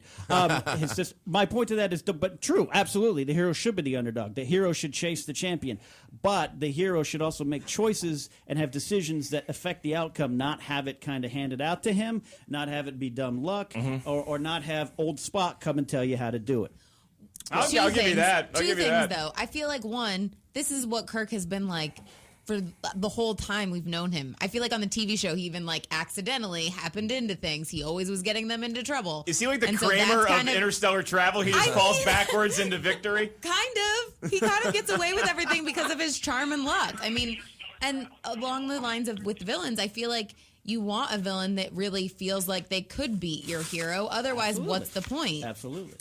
Hey, Cumberbatch was great. Yeah. I've never really been exposed to him, and I love him now. I'm looking forward to The Hobbits Part 2 with him being the voice. I was on board. I do want to know how he tans so much between now and Wrath of Khan, but that'll be determined later. I want to take a break. Well, actually, let me take one more call from Schmoeville, and then I want to take a break because we got to do Tweet a Celebrity, and then we'll go back into Star Wars.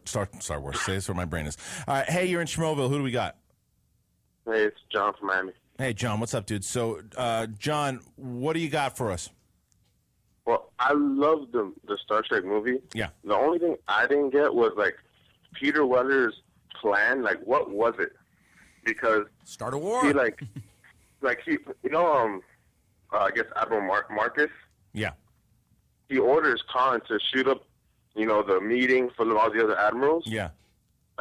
Was his plan to kill everyone, or was it Kirk and Spock live, so let me send them to finish out the rest of it? You know what I mean? I thought Khan actually did that on his own, didn't he? No, I think Peter Weller was in cahoots with Khan, if I'm not mistaken, because I think that if Khan had succeeded killing everybody else, including Kirk and Spock, then Peter Weller would have just gone in front of whoever Congress, been like, "Hey, it really kind of mirrors the Republicans." It's like he kind of plays Dick Cheney a little bit. And fired the missiles himself. And he probably wanted to start that war with the Klingons because there's a big oil reserve on Kronos. Here's unobtainium. But but John, here's a tweet. TJ Aqua, he writes in: Peter Weller's plan was to profit off of a war that he released he started by releasing Khan, hence the new ship. In a TV show ripped from the headlines. Yeah. I get why somebody would say that was his plan, but how can he plan to kill everyone except for Kirk and Spock. Right. I mean, again, I'm just going to go back to what Ellis said. I think that was just dumb luck that Kirk yeah. and Spock survived. So he's like, you know what? Let's just send these yahoos and let the Klingons take care of them. So really, the Klingons really let down RoboCop. Yeah. All right, John. Thank you for the call, dude.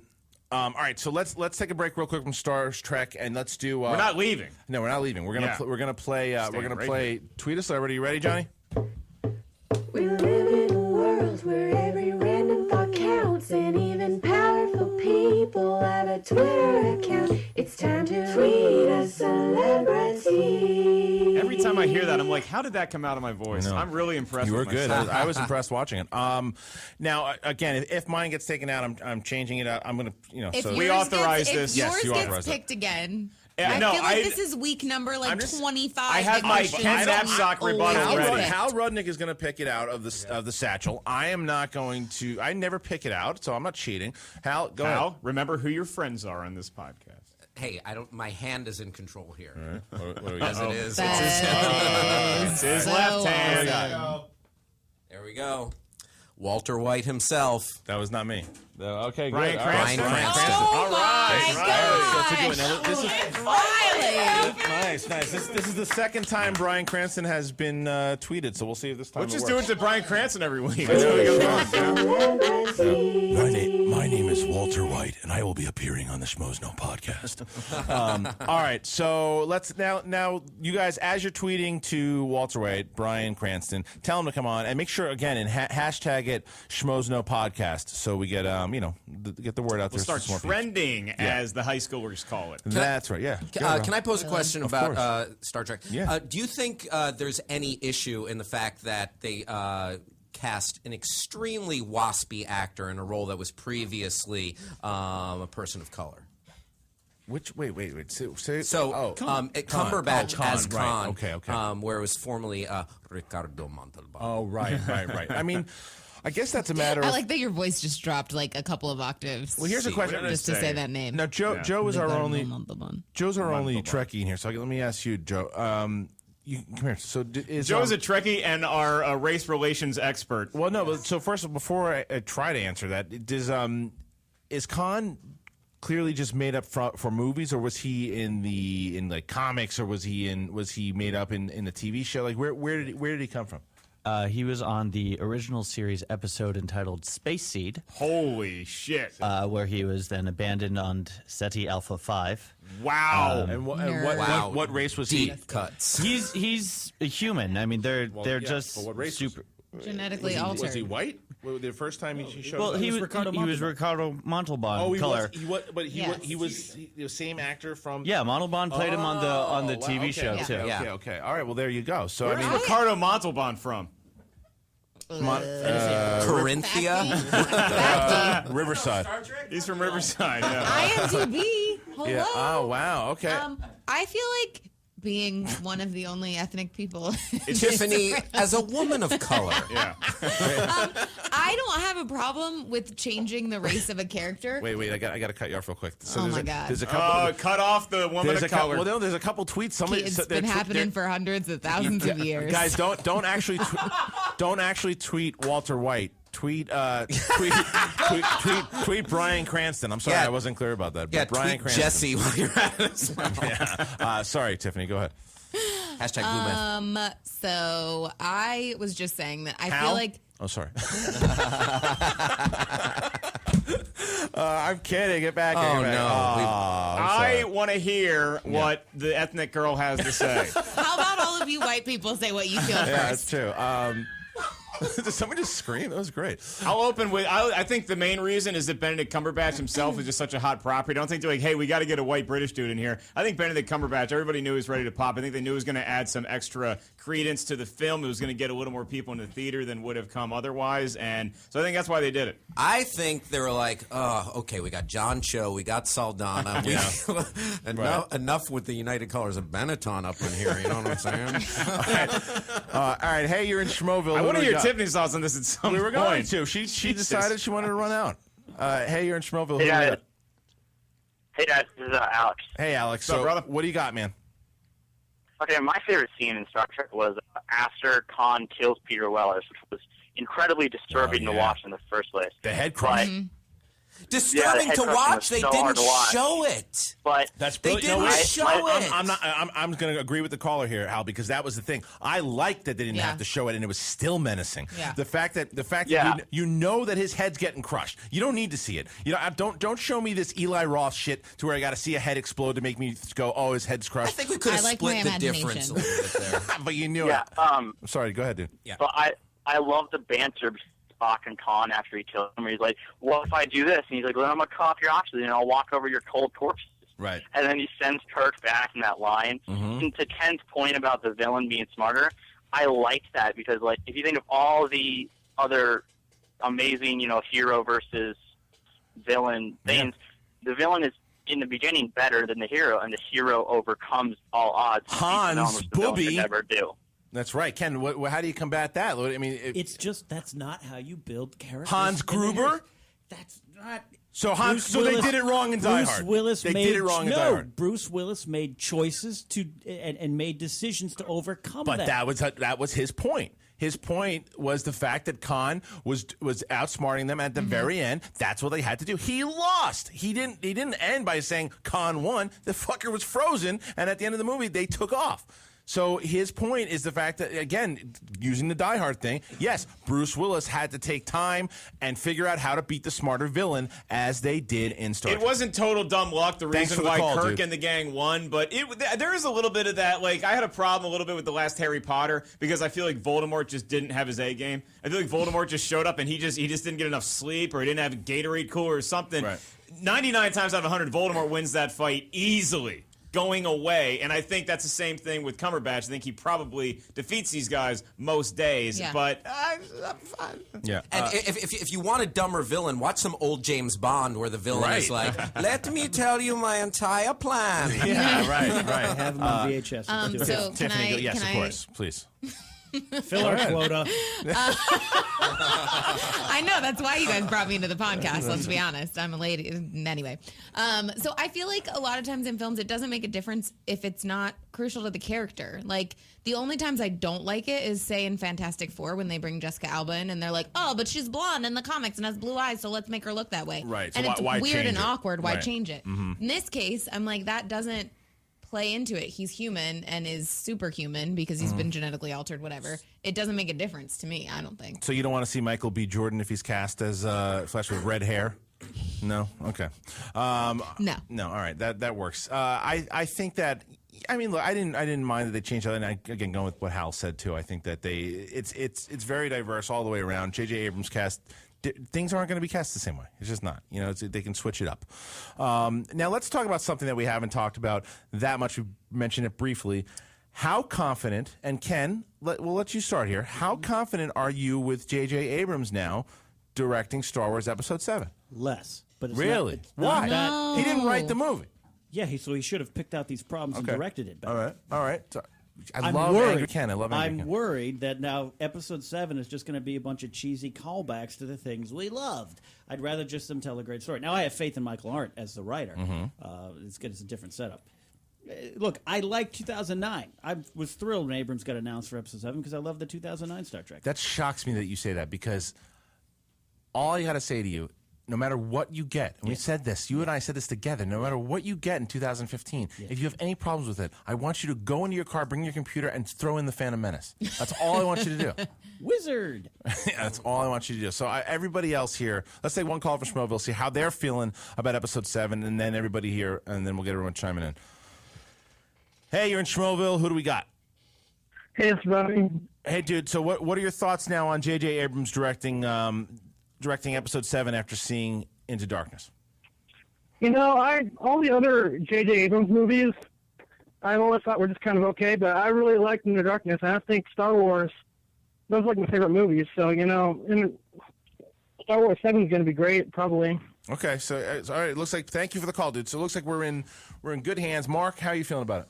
Very excited. I went into Star Trek Into Darkness, kind of like an NFL coach would go to the scouting combine. I had like a stopwatch and like a notepad and a whistle. I just want to see this guy's physical ability, see what he can do. And the effects I thought were fantastic. I like the shots. The lens flares didn't bother me at all. Yeah, I'm very excited to see what he does with the Star Wars universe. Also, and I'll bring this back to Ken a little bit, if you're worried about what he did to Star Trek, he grew up a Star Wars guy. Right. He did not grow up a Star Trek guy, but a Star Wars guy. And again, I'll go back to my baby point. I just want to see the trailer. I'm not even thinking about the movie. I just want to see the trailer. Hal, how are you feeling? So one of the things I really like that I feel was missing from among many things from the newer Star Wars movies was the attitude and the sense of humor that Harrison Ford brought.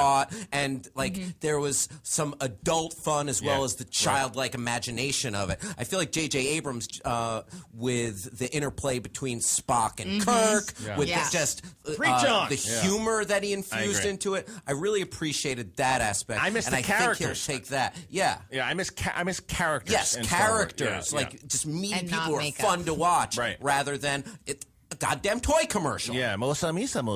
Tiffany, how you feeling? I feel like when you watch back the first Star Trek that JJ did and this one, I am overly confident, which worries me a little bit because I'm like, I need to take a little bit of a step back. But from seeing both of them, like what you said, with the interaction between them, the character development, the action, the stuff that we saw in space looked amazing. So we know that any fight scenes that we see are going to look fantastic and that the acting is going to be there. So I'm really, really, really pumped for He can do both things. Before we get to Christian's point, which you better knock it out of the park, buddy. Going back to what Hal said, comedy is very hard to do in a huge blockbuster franchise like that because it's got to be sprinkled in right. But you can't you can't use a sledgehammer like what Michael Bay tries to do. You have these big effects, but then those little moments, just a little look, a funny aside, they worked in Star Trek Into Darkness. Even though the heroes were stupid, Kenny, it worked. Not and like in if you Die can knock Hard that when we kind of were, like, stuff, every time. if you get that tone right, man, it's gonna blow you away. Can I make one point about Michael Bay real quick?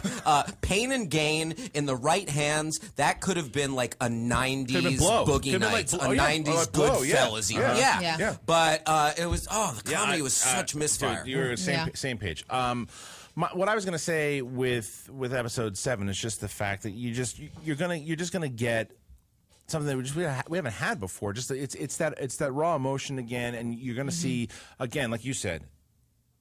I lost my point here because of the whole Michael Bay thing. I hate him so much. I just wanted to go after Michael Bay, and I lost my point. But it's off the total boards. People are, for the most part, are excited about it. I don't understand how people are less excited about it now. I just don't, because we got a couple tweets and someone Star says Trek didn't get as deep into the characters emotionally. But after seeing those prequels and knowing what we got before, and we haven't seen a real Star Wars movie in years, and you know that since the second Endor Battle for Ewoks and movie. You know that this guy loves the characters, and you know that he's got. This was my point. The point that I wanted to make was the fact that I want Disney to do what Marvel was doing, and that is to tie together their universes. If we're going to have all these spin-off movies, make it all work. And let J.J. Abrams really have a say in it, and work with other directors and writers and stuff too. But the guy knows his worlds. You can't say that he didn't put effort and care into the movie, regardless of what you thought about it. He didn't do a Lucas, like Hal says, sell toys. The guy cares about this franchise, whether or not you like what he's doing, he cares. And that's why I care that he's doing episode 7. I want to get to know Jar Jar Binks a little bit better. I want to see what that guy's all about. That's right. I hope they kill him real quick. But Riley just quit his job at the website. Yeah, I want to take one more. I want to take one more call from Schmoville, and then we will sign off here. But hey, you're in Schmoville. One more point on Star Trek Into Darkness. Who do we got? Hey, this is Stuart from Hawaii. Hey, Stuart, what's up, man? So, Stuart, what do you got on Star Trek before we take off? Well, I just want to say that J.J. Abrams, I thought he did an amazing job with the film. Love it or hate it, I think for me, I felt so connected to the movie as far as all the characters and the story.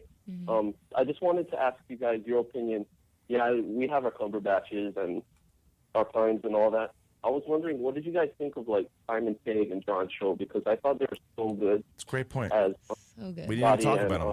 Yeah, Stuart. Sorry, thank you, Stuart. Yeah, that is a great question, and I'm pissed off we didn't talk about it more. Thank you. Simon Pegg was incredible in the movie. Such a good Scotty, and added a depth of character big time. It's what Hal said. It's that he was funny without being just taking away from the movie. It actually added humor. Can actually add to these blockbusters, and you need it. You may not realize it the first couple times you see it, but that's why Jurassic Park was great. Not just because of the dinosaurs, because the interplay and Jeff Goldblum was really funny. So good. And the moment with John Cho where he sits in the captain's chair. That was cool. Holy crap. Really cool. I watched it and I was like, you could see it in a good way in his face, how pumped he was to do that. Absolutely. And I was like, yes! He surprised me. We're going to White Castle. So he really surprised me. I really like Pegg. I like Pegg in everything he does, pretty much. But another very un-canon Star Trek thing for Kirk to accept his resignation right before they're about to go on a mission. Yeah. So I mean, again, there's so many really great points here. Great points from Schmoville. Great points from. We didn't even talk about Zachary Quinto. I mean, seriously. Oh yeah, I mean, it's so fun about him though too. The funny thing about Quinto is that coming off of Heroes, I was sick of him. I was done. Yeah. And when they announced him as Spock, I'm like, F this guy, and then he knocked it out of the park. He's great. Amazing. Great. So look, guys, it was a great podcast. I want to talk a couple things before we get out of here. Hal Rudnick, so everybody can catch you on Screen Junkies. Yeah, go to YouTube and search Screen Junkies. Check out the Screen Junkies show, honest trailers, and also I do part of a sketch comedy group from the Upright Citizens Brigade Theater, The Midnight Show. You can check us out. We have a lot of crap on YouTube that's weird and funny and just stupid.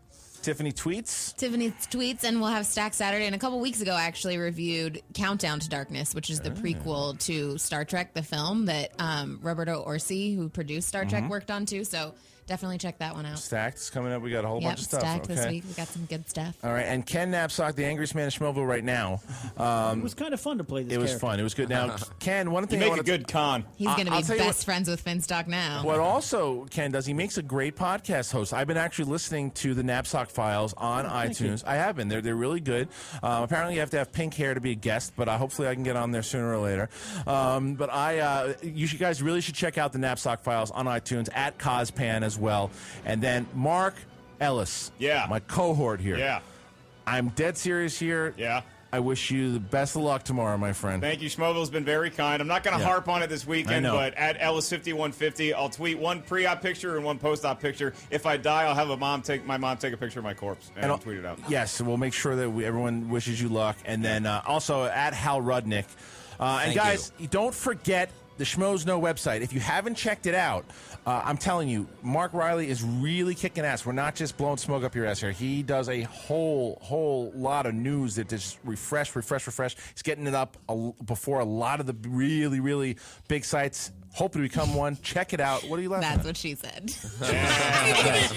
Always you do this right at the end, Tiffany. And then we got iTunes. Make sure you go to iTunes. Rate us there. I cannot reiterate how important the iTunes thing is. Please keep doing that. Thank you so much. And last but not least, next week is our 100th show. We've done so many of these things. We're talking about all of our favorite movies. Maria Menounos will be back. She's going to be here, we think, for 2 hours. We don't know yet. Her schedule is busy and changes, but as of right now, she's here for the 2-hour show, and we will be doing at the end of it. We will be doing the celebrity impression dating game as well. So tune in there, guys. Schmoes Know at Schmoes Know, Schmoes Know, YouTube.com. Mark Ellis, Tiffany Smith, Hal Rudnick, Ken Knapsack, the whole crew. SchmoesKnow.com. I'm Christian Orloff. Peace out, Mother F's.